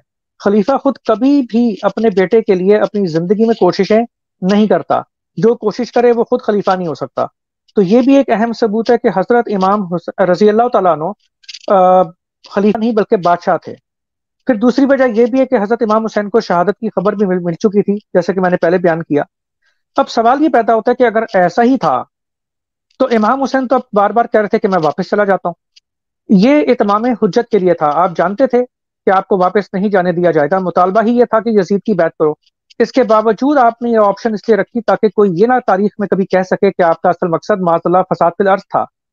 اب کوئی یہ نہیں کہہ سکتا، کوئی ایسا کوئی ہوش مند انسان، کہ آپ خود خلیفہ بننا چاہتے تھے اس لیے کھڑے ہوئے۔ یہ درست ہے کہ آپ کوفہ والوں سے اجتماعی بزدلی کی توقع ہرگز نہیں رکھتے تھے۔ اگر ایسا ہوتا تو جس وقت فرزوق نے کہا تھا کہ کوفہ والوں کے دل آپ کے ساتھ ہیں لیکن تلواریں دشمنوں کے ساتھ ہیں یا یزید کے ساتھ ہیں، تو حضرت امام حسین اسی وقت کوفہ جانے کے بجائے کوئی اور شہر چن لیتے۔ اب مکہ مکرمہ میں تو آپ کی جان کو پہلی خطرہ تھا، اس لیے تو آپ نے 8 ذی الحج کو ہجرت فرمائی تھی اور حج نہیں کیا۔ اس سے یہ ثابت ہوتا ہے کہ اگر جان کا خطرہ ہو تو جان کی حفاظت مقدم ہے، نہ کہ حج کرنا۔ ابن زیاد نے عمر بن سعد کو یہ خط لکھا۔ اب یہ بات ذہن میں رکھیں کہ اب سب کے سب کربلا میں پہنچ چکے ہیں۔ ابن زیاد نے عمر بن سعد کو یہ خط لکھا: تمہارے خط سے صورتحال کا پتہ چلا، حسین سے کہو کہ وہ اپنے تمام ساتھیوں سمیت یزید کی بیعت کریں۔ عمر بن سعد کو ابن زیاد کے اس جواب سے بڑی مایوسی ہوئی۔ اس کو رے کی حکومت کا لالچ تھا جس کی آفر اس کو ہو چکی تھی، لیکن تصادم سے بہرحال وہ بچنا چاہ رہا تھا۔ ابن زیاد پر حضرت امام حسین کی ایسی دہشت طاری تھی کہ وہ فوج پر فوج بھیجتا رہا۔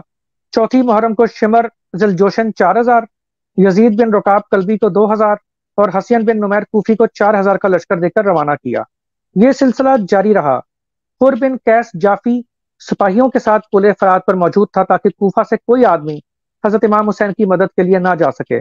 4 محرم تک ہی حامیان یزید کی تعداد 20,000 تک پہنچ چکی تھی۔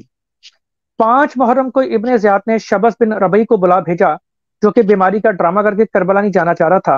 ابن زیاد نے اس کے لیے بھی کوئی راہ فرار نہ چھوڑی، وہ بھی کربلا جانے کے لیے مجبوراً تیار ہو گیا۔ یہ وہی شبس بن ربیع ہے جس نے امام حسین کو لکھا تھا کہ میدان سرسبز ہیں اور میوے پک چکے ہیں، آپ ہمارے پاس آ جائیں۔ 6 محرم کو عبید اللہ ابن زیاد نے عمر بن سعد بن ابی وقاص کو سختی سے حکم دیا کہ امام حسین کا کام تمام کر دیا جائے۔ شمر نے ابن زیاد کو عمر ابن سعد کی شکایت لکھ بھیجی تھی کہ عمر امام حسین کے ساتھ نرمی کا سلوک برت رہا ہے۔ خر بن یزید ریاحی اس بات سے بالکل ناواقف تھا کہ معاملہ حضرت امام حسین کو جان سے مار دینے کی طرف جا رہا ہے۔ 6 محرم تک حامیان یزید کی فوج کی تعداد 30,000 تک پہنچ گئی۔ حضرت امام حسین کے ساتھ جو اصحاب تھے ان کی کم سے کم تعداد 72 اور زیادہ سے زیادہ 145 بیان ہوئی ہے۔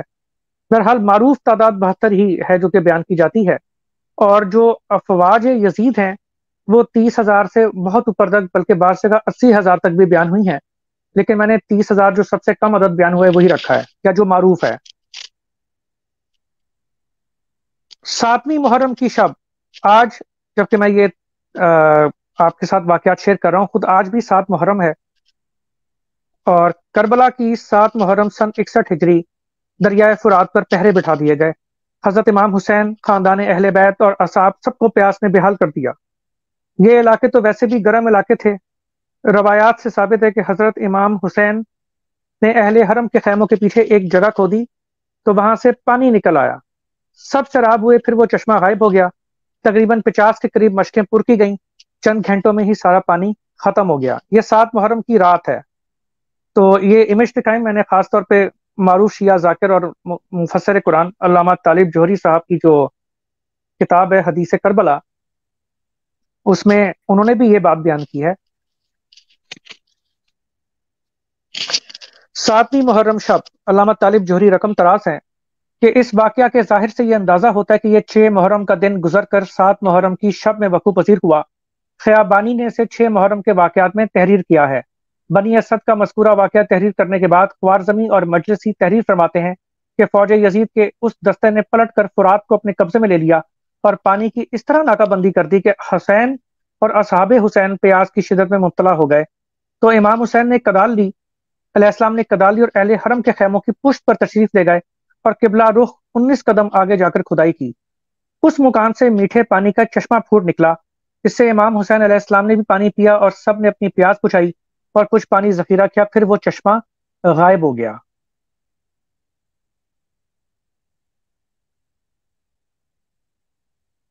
ساتویں محرم، اچھا یہ ذہن نشین رہے کہ یہ پانی بھی 12 گھنٹوں کے اندر ختم ہو گیا تھا۔ یہ اس کے بعد یہ سب پیاسے رہے ہیں 10ویں محرم تک۔ 7ویں محرم کے دن جب یہ اطلاع ابن زیاد کو کی گئی تو اس نے عمر بن سعد کو خط روانہ کیا، جو کہ یہ تھا: مجھے اطلاع ہوئی ہے کہ حسین کنواں کھود کر پانی نکال رہا ہے اور وہ اور اس کے ساتھی سیراب ہو رہے ہیں۔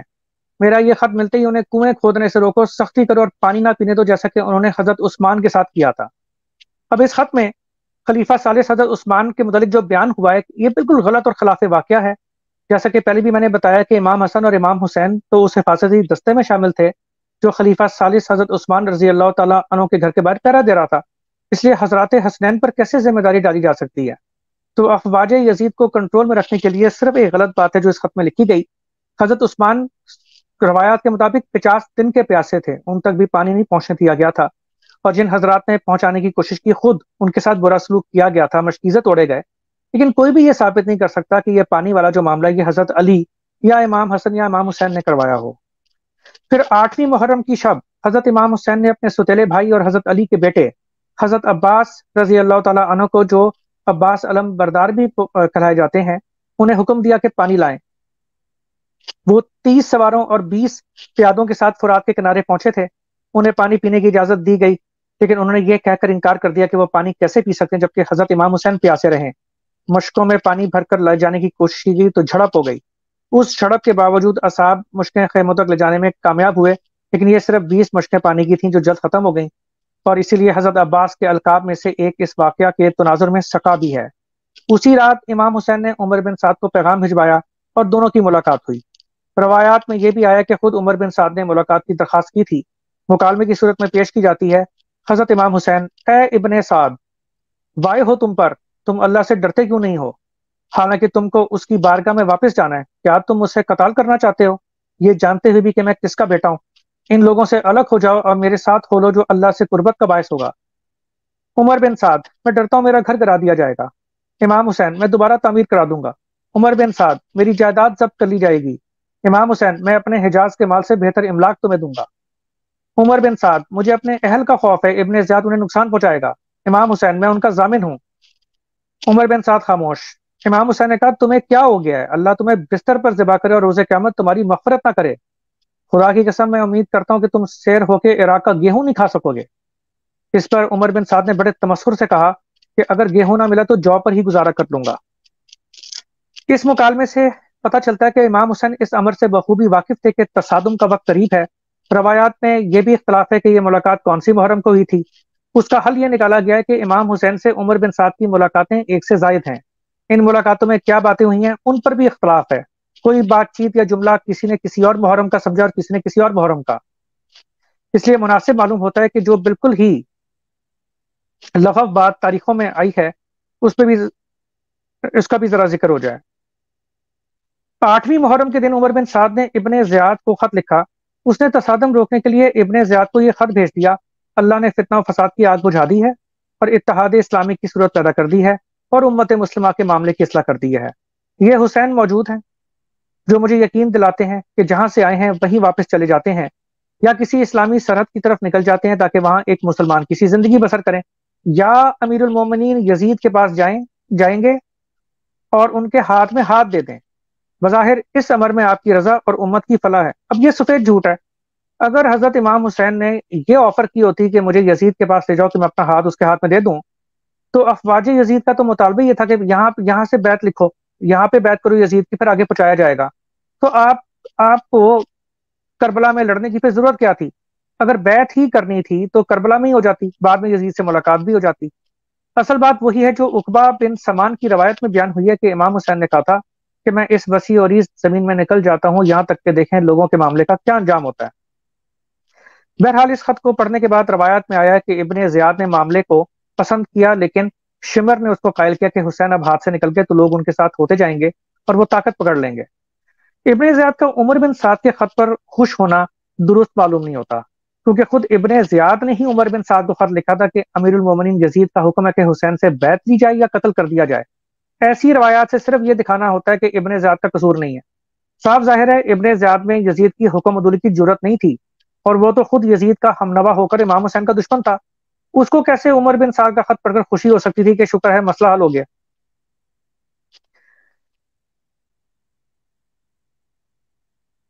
9 محرم ابن زیاد کو اپنی جاسوسی کے نظام کی وجہ سے یہ اطلاعات مل رہی تھیں کہ عمر بن سعد حسین ابن علی کے ساتھ ملاقاتیں کر رہا ہے۔ اس لیے شمر کو بھیجا گیا جس نے ابن زیاد کا خط عمر بن سعد کو دکھایا، جس کا خلاصہ یہ تھا کہ حسین بیعت نہیں کرتے تو قتل کر دیے جائیں۔ اگر یہ کام ممکن نہیں تو لشکر سے الگ ہو کر لشکر کی قیادت شمر کے حوالے کر دی جائے۔ عمر بن سعد کو اس بات پر بھی سرزنش کی گئی تھی کہ وہ امام حسین سے ملاقاتیں کر رہا تھا۔ شمر کو یہ حکم تھا کہ عمر بن سعد مزید پسو پیش کرے تو اس کا سر کاٹ کر ابن زیاد کی طرف روانہ کر دیا جائے۔ شمر 4 محرم کو 4000 فوجیوں کے ساتھ کربلا پہنچ گیا تھا۔ اس کے دوبارہ آنے کی روایات سے پتہ چلتا ہے کہ وہ ایک مرتبہ ابن زیاد کو صورتحال خود بتانے کے لیے واپس کیا ہے، پھر عمر بن سعد کی تاخیر کو مد نظر رکھتے ہوئے دوبارہ بھیجا گیا۔ یہ ہے وہ مقام جہاں عمر بن سعد بن ابی وقاص کو رہ کی عمارت کو ٹھوکر مار کر حضرت امام حسین کا ساتھ دینا چاہیے تھا، لیکن دین ہار گیا، دنیا جیت گئی۔ حضرت امام جعفر صادق علیہ السلام فرماتے ہیں تاسوعہ 9 محرم وہ دن ہے جب حسین اور اصحاب حسین کو ہر طرف سے گھیر لیا گیا۔ شامی فوجوں نے ان کے ہر طرف پڑاؤ ڈال دیا۔ ابن مرجانہ ابن زیاد اور عمر بن سعد فوجوں کی کثرت پر بہت خوش تھے۔ انہوں نے حسین اور اصحاب حسین کو تنہا اور کمزور پایا اور انہیں یہ یقین ہو گیا کہ اب حسین کی مدد کرنے کوئی بھی نہیں آئے گا اور اہل عراق ان کی مدد نہیں کریں گے۔ میرے والد اس غریب الوطن پر قربان ہو جائیں جو بے حامی و ناصر تھا۔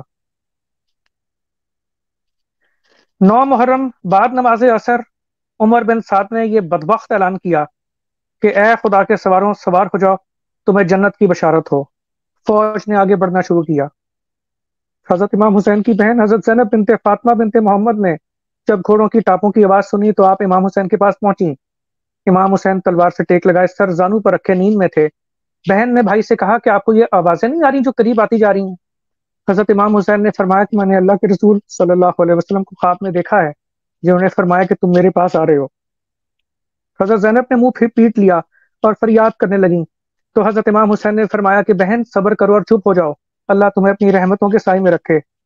حضرت امام حسین نے حضرت عباس علمبردار کو چند ساتھیوں کے ساتھ بھجوایا۔ فوجیوں سے گفت و شنید ہوئی اور معلوم ہوا کہ ابن زیاد کا حکم آ گیا کہ بیعت یا جنگ۔ حضرت عباس نے امام حسین کو اطلاع کی، آپ نے ایک رات کی مہلت مانگی۔ یہ مہلت عبادت خداوندی کے لیے تھی، نہ کہ اس لیے کہ اپنا فیصلہ بدلیں اور یزید کی بیعت کے لیے راضی ہوں۔ حضرت عباس نے واپس جا کر مخالفین سے بات کی۔ روایات میں اختلاف ہے کہ عمر بن سعد نے فوراً مہلت دے دی یا لیت و لال کے بعد۔ حضرت امام حسین نے فرمایا تھا، ان لوگوں کے پاس جاؤ اور اگر ممکن ہو تو ان سے جنگ میں کل تک کی تاخیر کرواؤ اور ان سے جنگ میں ایک رات کی مہلت لے لو، تاکہ ہم اس رات میں نماز پڑھیں، اللہ سے دعا مانگیں اور استغفار کریں۔ اللہ جانتا ہے کہ میں اس کی نماز کو، اس کی کتاب کی تلاوت کو اور دعا و استغفار کی کثرت کو بہت محبوب رکھتا ہوں۔ 10ویں محرم۔ تفصیلی مواد تو مقاتل میں موجود ہے، میں مصائب کی تفصیل میں نہیں جاؤں گا۔ حضرت امام حسین کی میں شہادت جو ہے وہ بیان کروں گا، اور کچھ میں نے جو فوٹوز ملتی ہیں، جو پینٹنگز ہیں، وہ دکھاؤں گا۔ جیسے کہ بتایا کہ شہداء کربلا کی معروف تعداد جو ہے وہ 72 ہے، 145 تک بھی بیان ہوئی ہے۔ مجھے تعجب ہوتا ہے ان لوگوں پر جو یزید کو امیر المومنین اور حضرت امام حسین کو اسٹیٹ کا باقی قرار دیتے ہیں، اور یہ کہتے ہیں کہ یزید کا ہاتھ نہیں تھا، ابن زیاد کا یا تو قصور تھا ہی نہیں، یا اس نے یزید کے سامنے نمبر بنانے کے لیے ساری کی ساری کرتوت کی تھی۔ تو آپ یہ دیکھیں کہ یزید جو کہ ایک مطلق العنان بادشاہ تھا، وہ کسی صورت ابن زیاد یا شمر سے کمزور نہیں تھا کہ یہ پلی لی جائے کہ جسے علی نہ پکڑ سکے قاتلین عثمان، تو اس لیے اس کو بھی کوئی اس طرح کی کوئی مجبوری ہو گئی تھی۔ شب عاشور کا مختصر تذکرہ یہ ہے کہ سب سے پہلا کام حضرت امام حسین نے یہ کیا کہ آپ نے اعلان فرمایا کہ افواج یزید صرف میرے اور ان کے در پہ ہیں، جو میرا ساتھ دیں، اس لیے میں نے سب کو اپنی بیعت سے آزاد کیا، تو جو میرا ساتھ دیں ٹھیک ہے، لیکن جو نہیں دینا چاہتے وہ جا سکتے ہیں۔ اس موقع پر مختلف حضرات نے بہت رکت سے پرخطابات کیے، کسی نے بھی امام حسین کو نہیں چھوڑا۔ آپ کے حکم سے خیموں کو اس طرح ملا دیا گیا کہ ہر خیمے کی تناب دوسرے کی تناب کے ساتھ مل گئی، خیموں کی پشت پر خندق کھود دی گئی اور صبح جنگ سے قبل ان میں لکڑیاں ڈال کر آگ لگا دی گئی تاکہ دشمن پشت سے خیموں پر حملہ نہ کر سکے۔ ساری رات کائنات کے ان مقدس ترین نفوس نے عبادت میں گزاری۔ روایات میں ہے کہ حسین اور ان کے ساتھیوں نے وہ رات اس طرح گزاری کہ ان کے خیموں سے تلاوت و اذکار کی آوازیں شہد کی مکھی کی بھنبھناہٹ کی مانند بلند تھیں، اور وہ لوگ ساری رات رکوع و سجود اور قیام و قعود میں رہے۔ یعنی یہ ہم 10ویں محرم رات کی بات کر رہے ہیں۔ 10ویں محرم دن پانی نہیں تھا، سب نے تیمم کر کے نماز فجر باجماعت ادا کی، سب پیاسے نڈھال تھے، بچے جاں بلب ہو چکے تھے۔ افواج یزید کا ایک حصہ آگے بڑھا کہ ابن زیاد کی بات مان لو یا لڑنے کے لیے تیار ہو جاؤ۔ حضرت امام حسین نے قرآن شریف منگوا کر اسے بلند کیا اور پھر خطاب فرمایا، اے اللہ، تو ہر مصیبت میں میرا بھروسہ ہے اور ہر سختی میں میری امید ہے، اور تو ہی ہر اس پریشانی میں جو میرے اوپر نازل ہوئی میرا اطمینان اور سہارا ہے۔ کتنے ایسے ہم و غم ہیں کہ جن سے دل مضطرب ہو جاتا ہے اور چارہ و تدبیر گھٹ جاتے ہیں، اور دوست ساتھ چھوڑ دیتا ہے اور دشمن سخت کلامی کرتا ہے۔ میں انہیں تیری بارگاہ میں لایا اور تجھ سے ان کا شکوہ کیا، اس لیے کہ میں ماسوا کو چھوڑ کر فقط تیرا طلبگار رہا، تو نے انہیں زائل فرما دیا اور مشکل حل کر دی۔ بس تو ہی ہر نعمت کا مالک اور ہر نیکی کا دارا اور ہر امید کا منتہا ہے۔ حضرت امام حسین نے ایک سے زائد خطابات کیے، افواج یزید پر حجت تمام کی، لیکن یہ وہ اہل نار تھے جن پر کسی قسم کا اثر نہیں ہوا سوائے ایک شخص، اور بعض روایت میں آئے کہ اس کے بیٹے کے۔ حر بن یزید ریاحی کا تعارف پہلے ہو چکا، یہ وہی جرنیل ہے جو حضرت امام حسین کو گھیر گھار کر کربلا تک لایا تھا۔ اب جبکہ دونوں لشکر آمنے سامنے کھڑے تھے، یعنی 72 بمقابلہ 30,000، تو حر بن یزید ریاحی کی قوت برداشت جواب دے گئی۔ وہ عمر بن سعد کے پاس گیا اور گفتگو ہوئی۔ حر، کیا تم واقعی اس مرد سے جنگ کرو گے؟ عمر بن سعد، ہاں، ایسی جنگ کروں گا کہ سر اور ہاتھ کٹ کٹ کر گریں گے۔ حر، کیا اس نے جو شرائط تمہارے سامنے رکھی تھیں وہ ماننے کے قابل نہیں تھیں؟ عمر بن سعد، اگر میرے ہاتھ میں یہ معاملہ ہوتا تو میں قبول کر لیتا، لیکن ابن زیاد نہیں مانتا۔ ہم دیکھ چکے ہیں کہ جب حضرت امام حسین نے عمر بن سعد بن ابی وقاص سے ملاقات میں اسے سمجھانے کی کوشش کی تھی، وہ معاملے کو سمجھ سکتا تھا، کیونکہ اس کو علاقہ رہ کی حکومت کا لالچ تھا جس کی آفر اسے ہو چکی تھی، اس لیے دنیا جو ہے وہ دین پر غالب آ گئی۔ لیکن آپ اس کے بالکل برعکس حر بن یزید ریاحی کو دیکھیں، وہ اس تصور سے ہی تھر تھر کانپنے لگا کہ اس کے ہاتھ حضرت امام حسین اور ان کے ساتھیوں کے خون سے رنگے جائیں۔ دنیا پیچھے رہ گئی، دین جیت گیا، موت سامنے تھی، اپنے ضمیر کا مقابلہ نہ کر سکا۔ اس نے افواج یزید کے جرنیل ہونے پر لعنت بھیجی، اور بغیر کسی لحاظ کے گھوڑے کو ایڑ لگائی اور 30,000 کے لشکر سے 72 کے لشکر میں آ گیا۔ بعض روایات کے مطابق اس کا بیٹا بھی اس کے ساتھ تھا۔ حر نے حضرت امام حسین سے فریاد کی، یا ابن رسول اللہ، میں وہی ہوں جس نے آپ کو واپس جانے سے روکا، آپ کے ساتھ ساتھ رہا اور آپ کو یہاں اس زمین تک لایا۔ میرے وہم و گمان میں بھی نہیں تھا کہ یہ لوگ آپ کی باتوں کو تسلیم نہیں کریں گے اور آپ کو ان حالات سے دوچار کریں گے۔ اللہ تعالیٰ میرا گواہ ہے کہ اگر مجھے یہ معلوم ہوتا کہ بات یہاں تک پہنچ جائے گی تو میں اس معاملے میں ہاتھ ہی نہ ڈالتا۔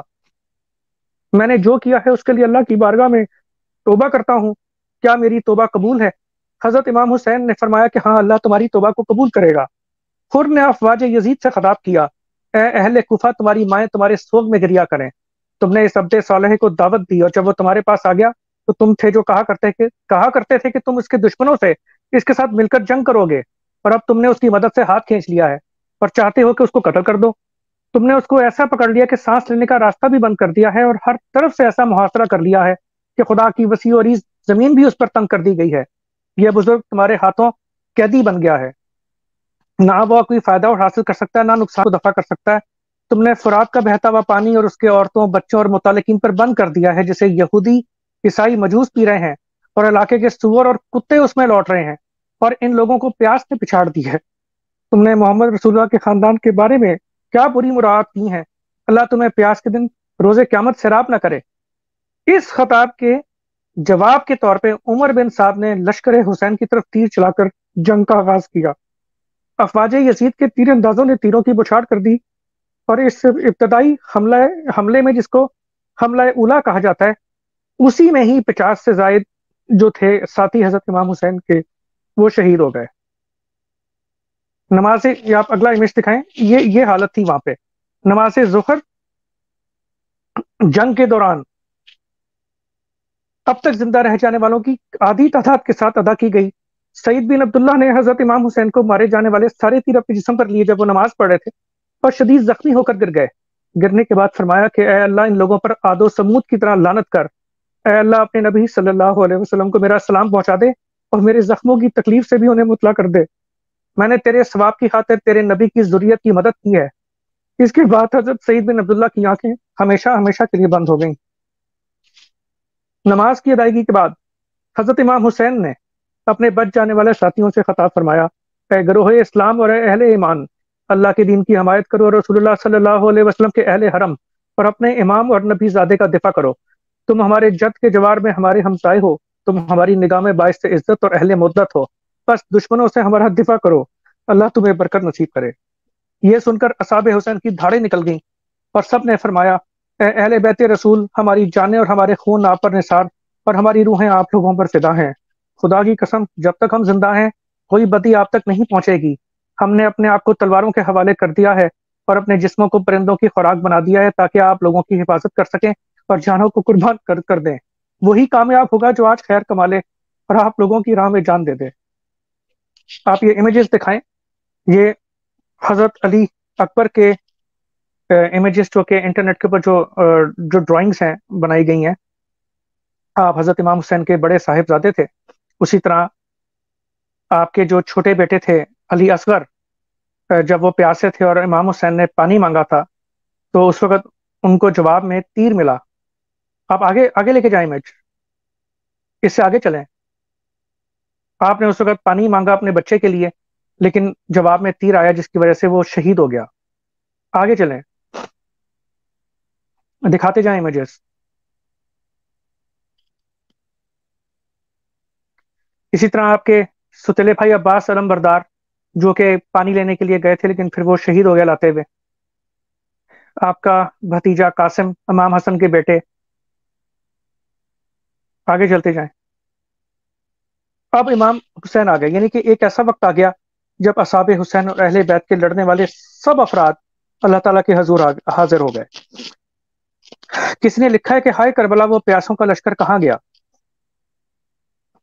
بڑے دردناک اشعار ہیں کہ میدان میں کوئی جانے والا نہ رہا اور کوئی گلا کٹانے والا نہ رہا۔ حضرت امام حسین اپنی بہن زینب بنت فاطمہ کو صبر کی وصیت کر کے اور بیٹی سکینہ کو گلے لگا کر اس کے آنسو پوچھ کر میدان جنگ کی طرف لوٹے۔ عمر بن سعد کو مخاطب کر کے فرمایا کہ میرے 3 مطالبے ہیں، مجھے میرے اہل و عیال سمیت مدینہ منورہ جانے دو، جہاں میں اپنے جد صلی اللہ علیہ وسلم کی قبر مطہر کے پاس زندگی گزار دوں۔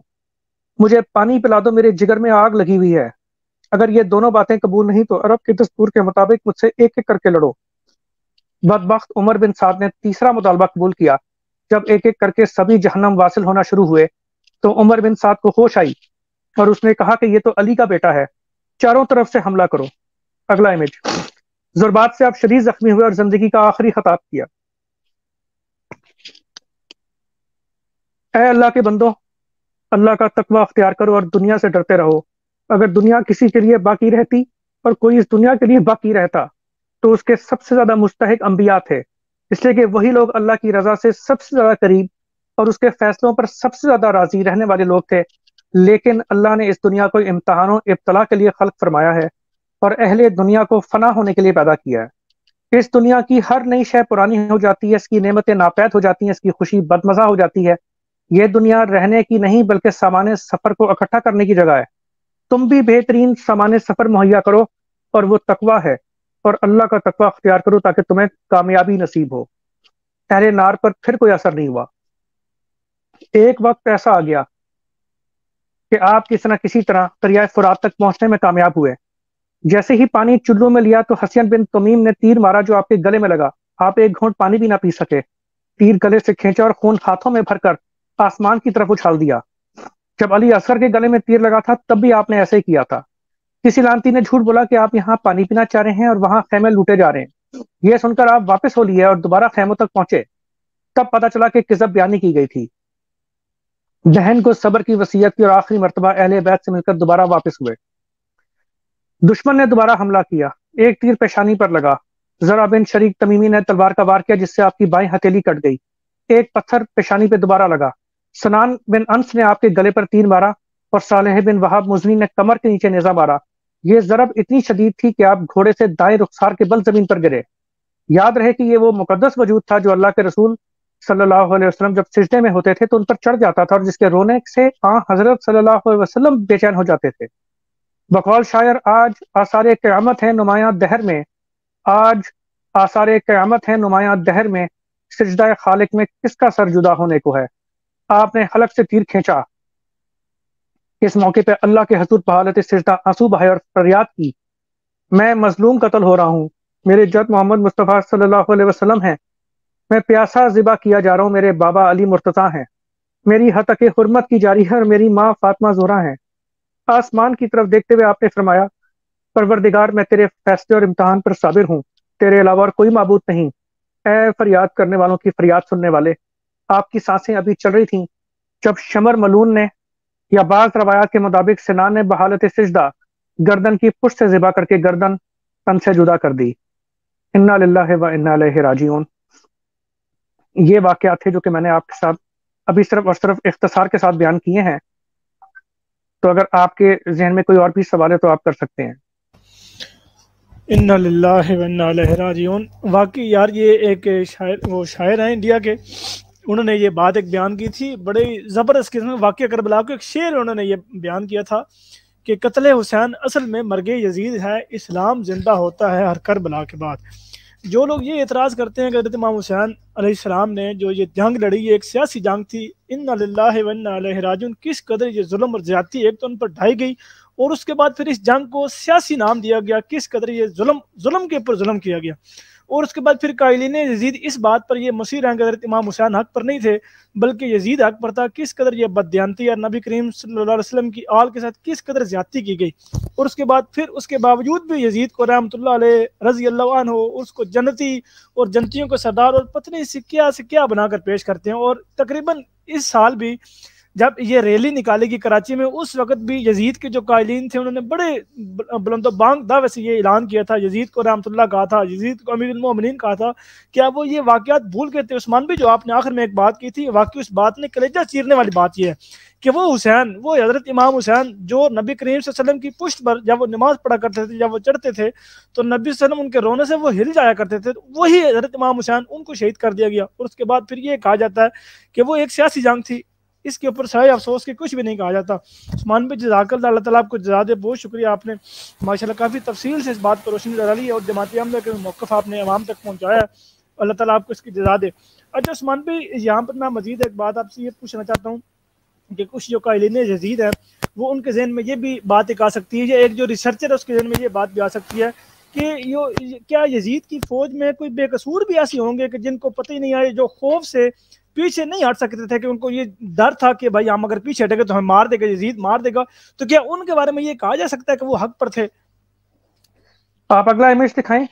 حضرت خلیفۃ المسیح ثانی رضی اللہ تعالیٰ عنہ کے جو فرمودات ہیں وہ ایک بہت زبردست کتاب فرمودات مسلم موعود میں جمع کیے گئے ہیں، تو یہ اس کا صفحہ ہے 400، اور اس میں یہی سوال ہوا ہے کہ یزید کی فوج کے ہاتھوں جو واقعہ شہادت امام حسین رضی اللہ تعالیٰ عنہ کا ہوا تھا، کیا وہ فوج بھی اس معاملے میں گناہ گار ہے یا نہیں، یا صرف یزید ہی اس بات کا ذمہ دار ہے اور وہی قابل سزا ہے؟ اگر فوج کو بھی سزا ملنی چاہیے تو کیوں فوج نے اولی الامر منکم کے تحت ایسا کیا تھا؟ حضرت خلیفۃ المسیح ثانی رضی اللہ تعالیٰ عنہ جواب دیتے ہیں، اس بات کے متعلق یزید بھی ذمہ دار تھا اور اس کے ماتحت بھی، کیونکہ وہ سب ظلم کر رہے تھے۔ ظلم کرنے میں اولی الامر کی اطاعت کرنی ضروری نہیں، انسان اس شخص کی اطاعت چھوڑ دے جو ظلم کرواتا ہے۔ دیکھیں، حر کی مثال ہمارے سامنے ہے، آج ہم اس کو شہداء کربلا میں گنتے ہیں، کیا اس کو اس کے اندر جان نہیں تھی؟ کیا اس کو قتل کا خوف نہیں تھا؟ لیکن اس نے حضرت امام حسین کے ساتھ وفا دکھائی آخر میں۔ تو یزید کی جو فوج تھی، کیا یہ امام حسین کے ساتھ وفا نہیں دکھا سکتے تھے؟ اس لیے وہ برابر کے قصوروار ہیں۔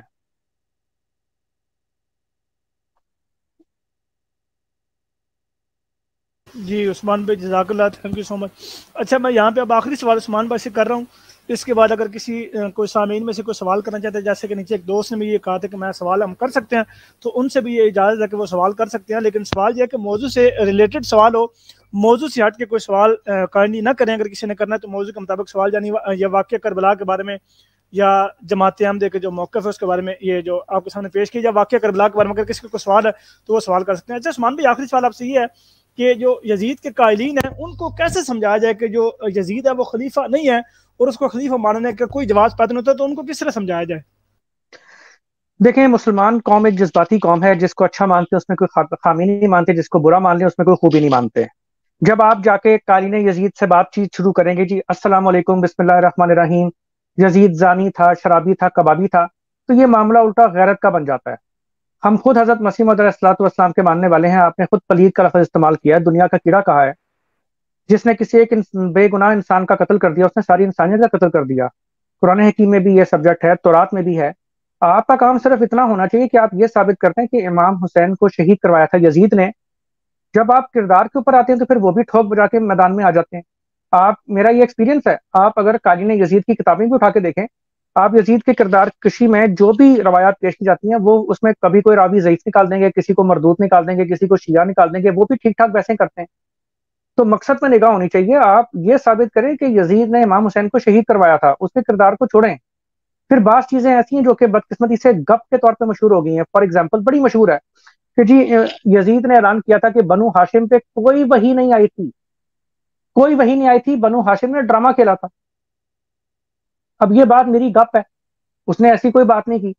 جیسی بھی میجورٹی اس کو مانی تھی، اگر وہ دیدہ دلیری سے یہ بات کر رہا ہوتا تو الٹا اس کا تختہ الٹ گیا تھا۔ مسلمان بزدل ہوں گے اس زمانے کے، ایمان میں کمی واقع ہو گئی ہوگی، لیکن مسلمان بےغیرت نہیں تھے اس وقت۔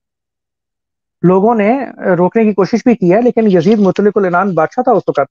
لہٰذا میری تو اپروچ ہمیشہ سے یہ ہے کہ اول تو آپ حضرت مسیح موعود علیہ الصلوۃ والسلام کو ثابت کرنے مخالف کے اوپر، جب آپ ثابت کر دیں گے تو پھر جو فیصلے آپ نے کیے ہیں، جو آپ پہ ایمان لاتا ہے، اس کو وہ فیصلے ماننا ہوں گے۔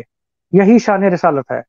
دوسرا، یزید کے کردار پہ بحث کرنے کے بجائے کہ وہ شرابی تھا یا وہ زانی کبابی تھا، آپ یہاں تک رہے کہ یزید جو ہے اس نے امام حسین کو شہید کروایا تھا۔ اس طرح سے یہ آپ کنونس کر سکتے۔ جی عثمان بھائی جزاک اللہ، ماشاء اللہ آپ نے بہترین ایک تجویز پیش فرمائی ہے۔ اچھا، ہمارے ساتھ ابراہیم شاہ صاحب موجود ہیں۔ جی السلام علیکم ورحمۃ اللہ۔ جی بات صاحب، میری آواز آ رہی ہے؟ جی جی آپ کی آواز آ رہی ہے۔ عثمان بھائی کی بھی السلام علیکم۔ خدمت میں اور میں یہ چاہوں گا جیسے کہ اگر آپ پہلے شاہد بھائی کو موقع دے دیں۔ جی ٹھیک ہے، جزاک اللہ، بہت شکریہ۔ جی شاہد صاحب السلام علیکم۔ وعلیکم السلام جی سر، کیا حال ہے؟ جی اللہ کا شکر ہے۔ جی شاہد صاحب، واقعہ کربلا کے بارے میں جو ابھی یہ جتنے بھی ہم نے واقعہ کربلا کے بارے میں سر آپ نے مجھے کہا ہے کہ جی کتابیں پڑھیں، تو یہ کتابیں پڑھ کر جو ایک حوالہ ہے میرے سامنے، آپ اگر اس کا تھوڑا سا مجھے سمجھا دیں تو ذرا آسانی ہو جائے گی۔ یہ جی روحانی خزائن جلد نمبر 19 ہے، صفحہ 193 ہے اجاز احمدی. جی ٹھیک ہے جی. ابراہیم شاہ صاحب میں آپ سے آپ کی طرف آتا ہوں. یہ شاہ صاحب میں آپ کو یہاں پہ بتانا چاہتا ہوں کہ ہمارا یہ جو موضوع ہے, یہ جو ہماری تحریرات پر جو اعتراضات کیے جاتے ہیں, یہ اس پر آج نہیں ہے, اس پر ہم پہلے پروگرام کر چکے ہیں. یہ شاہ صاحب اس وقت آئے تھے ہماری اسٹریم میں, ہم نے اس کا تفصیلی جواب دیا تھا. شاہ صاحب موجود تھے, عثمان بھائی بھی موجود تھے, ہم نے جواب دیا تھا. آپ سے یہ گزارش ہے کہ آپ وہاں پہ جا کے سن لیں. میں لنک میں یہاں پہ کمنٹ میں لگا دوں گا تاکہ آپ کو وہ اس لنک تک پہنچ کے اس کو سن لیں. جی شاہ صاحب. جری صاحب میں چلیں آپ اگر ان کا سن لیتے اعتراض اور جواب دے دیتے, کیونکہ میرا بھی آخر میں 2 سوالات ہی ہوں گے, اور پھر آپ اگر یہی کریں یہی کہیں گے تو پھر اگر تو پھر تو اصول برابر رہے گا نا جی. پھر تو مجھے بھی اجازت نہیں ہونی چاہیے. جی جی بالکل. اگر آپ نے توہین اہل بیت کے حوالے سے کوئی سوال کرنا تو پھر آپ کو اجازت نہیں, کیونکہ یہ جو آج کا ہمارا پروگرام ہے یہ توہین اہل بیت کے الزام میں نہیں ہے. یہ ہم نے محرم کے جو واقعات ہیں وہ آپ کے سامنے رکھے ہیں. حضرت امام حسین رضی اللہ تعالیٰ عنہ کس طرح شہید ہوئے, کس طرح ان کے ساتھ دھوکہ دیا گیا, اور کس طرح یہ یزید کے قائلین جو وہ اعتراضات کرتے ہیں, جو وہ سوال کرتے ہیں, تو اس کے جواب دیے گئے. تو اگر اس ضمن میں آپ کو کوئی سوال ہے یا محرم کے حوالے سے اگر آپ کو کوئی سوال ہے تو وہ آپ کر سکتے ہیں. باقی اگر یہ کوئی توہین اہل بیت کے حوالے سے کوئی مرزا صاحب کی تحریر پیش کریں گے تو اس کے لیے آج کی جو اسٹریم ہے یہ موضوع نہیں ہے, کیونکہ ہم یہ پہلے وضاحت کر چکے ہیں. میں نے پہلے بھی یہ وضاحت کی تھی. اگر آپ نے کوئی سوال کرنا ہے, معین سوال کرنا ہے, تو وہ جیسا کہ ہم نے پہلے بھی آپ کو کہا کہ آپ سوال ہمیں بھیج دیں, اس پر ہم ایک الگ سی اسٹریم کر لیں گے جس پہ آپ نے جتنے بھی تحریرات کے کوئی سوال کرنے ہیں, وہ اعتراضات کرنے ہیں, تو اس پر ہم اسٹریم کر کے اس کے اوپر ہم جواب دے دیں گے آپ کو انشاءاللہ. چلو ٹھیک ہے. میں اس لیے سوال نہیں کروں گا کیونکہ شاہد بھائی کو موقع نہیں ملا, تو پھر یہ اخلاقی بات ہے کہ پھر مجھے بھی موقع نہیں ملنا چاہیے, لہٰذا میں اجازت چاہوں گا. جی شاہ صاحب بہت شکریہ, جزاک اللہ جی, thank you so much. Thank you. جی عثمان صاحب میرے خیال آپ کافی ٹائم ہو چکا ہے, ہم نے کافی ماشاءاللہ آپ نے روشنی ڈال دی ہے, تو اگر مزید آخر میں کچھ کہنا چاہیں گے تاکہ ہم پھر پروگرام کو ختم کریں. ہاں جی, وہ شاہ صاحب کو آپ نے آفر نہیں کی تھی, آپ نے ان کو بھیجا نہیں تھا, ای میل ان سے لیا نہیں تھا, تاکہ یہ جو بھی تحریریں سمجھتے ہیں کہ مرزا صاحب نے کہیں اہل بیت کی توہین کی ہے, ہم تو بلکہ ان کا انتظار کرتے رہے ہیں. جی آپ میں ان نے کو جی بالکل, میرا اس کو نیٹ کا کوئی ایشو تھا, ان کو میں نے یہ کہا تھا, میں نے کہا میرا نیٹ ٹھیک ہوگا تو انشاءاللہ ہم گفتگو کریں گے. پھر میرا نیٹ ٹھیک ہو گیا, تو ان سے پھر بعد میں نے تحریرات لینا میرے ذہن سے نکل گئی تھی. میں آج دوبارہ ان کو ابھی اپنے پلیٹ فارم سے بھی کہہ رہا ہوں, اور پھر بعد میں پرسنل میسج بھی کر دوں گا کہ ان کے پاس جو تحریرات ہیں جو توہین اہل بیت کے الزام میں یہ پیش کرتے ہیں, جو انہوں نے پڑھی ہیں, وہ تحریرات ہم تک بھیج دیں. اس کے بعد پھر ہم کوئی دن معین کر لیں گے, اس پر ہم لائیو انشاءاللہ پروگرام کر لیں گے کہ میں واقعی یہ آپ سے توہین کی سمجھ میں آتی ہے. بلکہ آپ سے یہ بھی ریکویسٹ کروں گا, کیونکہ موقع کافی اچھا ہے, ریکویسٹ میں آپ سے یہ کروں گا کہ انٹرنیٹ پہ ذرا سرچ کریں کہ ہمارے جتنے بھی احمدی بھائی یوٹیوب چینلز چلا رہے ہیں اور جنہوں نے اہل بیت کے اوپر ہونے والے اعتراضوں کے جواب دیے ہیں, سب کے اوپر ایک آپ ویڈیو کمپائل کر دیں. میں یہ نہیں کہہ رہا کہ آپ ان کی ویڈیوز دکھائیں بیٹھ کے کہ وہ کیا جواب دے رہے ہیں, بلکہ آپ ایسے کر دیں کہ کم سے کم کوئی ایسی شارٹ ویڈیو ہو کہ اب تک جو ہمارے بھائی مختلف حضرات نے جو توہین اہل بیت کے الزام کے جوابات دیے ہیں اپنے اپنے چینلز کے اوپر, ان کی ذرا وہ کر دیں ذرا کہ یہ ایک ویڈیو ہے صرف پکچر کی حد تک, تاکہ لوگ جو ہیں وہی جا کے دیکھ لیں. کیونکہ بار بار میرا یہ پرسنل ایکسپیرینس ہے کہ لوگ ٹاپک پہ بات نہیں کرتے, ہمیشہ ہٹ کے نکل جاتے ہیں دوسری طرف. جی عثمان بھی, اگر میں یہاں پہ وہ دکھا بھی دوں ساری ویڈیوز تو وہ اس اسٹریم کو دیکھنے والے تو دیکھ لیں گے, لیکن جو نیکسٹ اسٹریم میں آئیں گے یا نیکسٹ میں آئیں گے وہ کہیں گے بھائی ہمیں جواب دیں, تو جواب کا سلسلہ یہ تو انہوں نے کرتے رہنا ہے. مطلب یہ جواب تو پہلے بھی ہم دیتے ہیں, کتابوں میں بھی دیتے ہیں, ویڈیوز کے سلسلے میں بھی دیتے ہیں, تو یہ ایک سلسلہ اللہ مطلب یہ چلتے رہے گا. اس لیے میرے خیال میں اگر کوئی آخری کوئی کنکلوڈنگ بات ہے تو میرے خیال وہ کرتے اس کو پروگرام ختم کرتے ہیں. چلیں ٹھیک ہے, مجھے پھر اجازت دیں, اگر کوئی سوال ہے ذہن میں تو آپ کر لیں. نہیں عثمان بھائی بہت شکریہ, جزاک اللہ, ماشاءاللہ کافی تفصیل سے آپ نے روشنی ڈال دی ہے. تو آپ نے جتنے بھی سوال میرے ذہن میں اٹھتے تھے یا جتنے بھی سوال میرے خیال بنتے تھے اس کے جواب آپ نے ماشاءاللہ ویسی تفصیل سے دے دیے ہیں. تھینک یو سو مچ عثمان بھائی, جزاک اللہ, بہت شکریہ آپ کا. اوکے جی, ٹیک کیئر, اللہ حافظ. اوکے جی, اللہ حافظ, السلام علیکم. جی سامعین کرام, جیسا کہ آپ نے سنا ہے ایک احمدی مسلمان بھائی عثمان مسعود جاوید صاحب جو سویڈن سے ہیں, انہوں نے واقعہ کربلا کے بارے میں آپ کے اوپر تفصیل سے روشنی ڈالی ہے. تو آپ سے یہ گزارش ہے کہ آپ اس کو آپ شیئر بھی کریں گروپس میں, فیس بک پہ, واٹس ایپ پہ, جہاں کہیں بھی آپ کے سورسز ہیں سوشل میڈیا پہ, آپ اس کو شیئر کریں تاکہ زیادہ سے زیادہ لوگوں تک یہ پیغام پہنچ سکے. اپنا بہت زیادہ خیال رکھیے گا, ان سے طرح ملیں گے آپ سے نیکسٹ ڈے میں. اللہ حافظ ناصر, السلام علیکم ورحمۃ اللہ وبرکاتہ.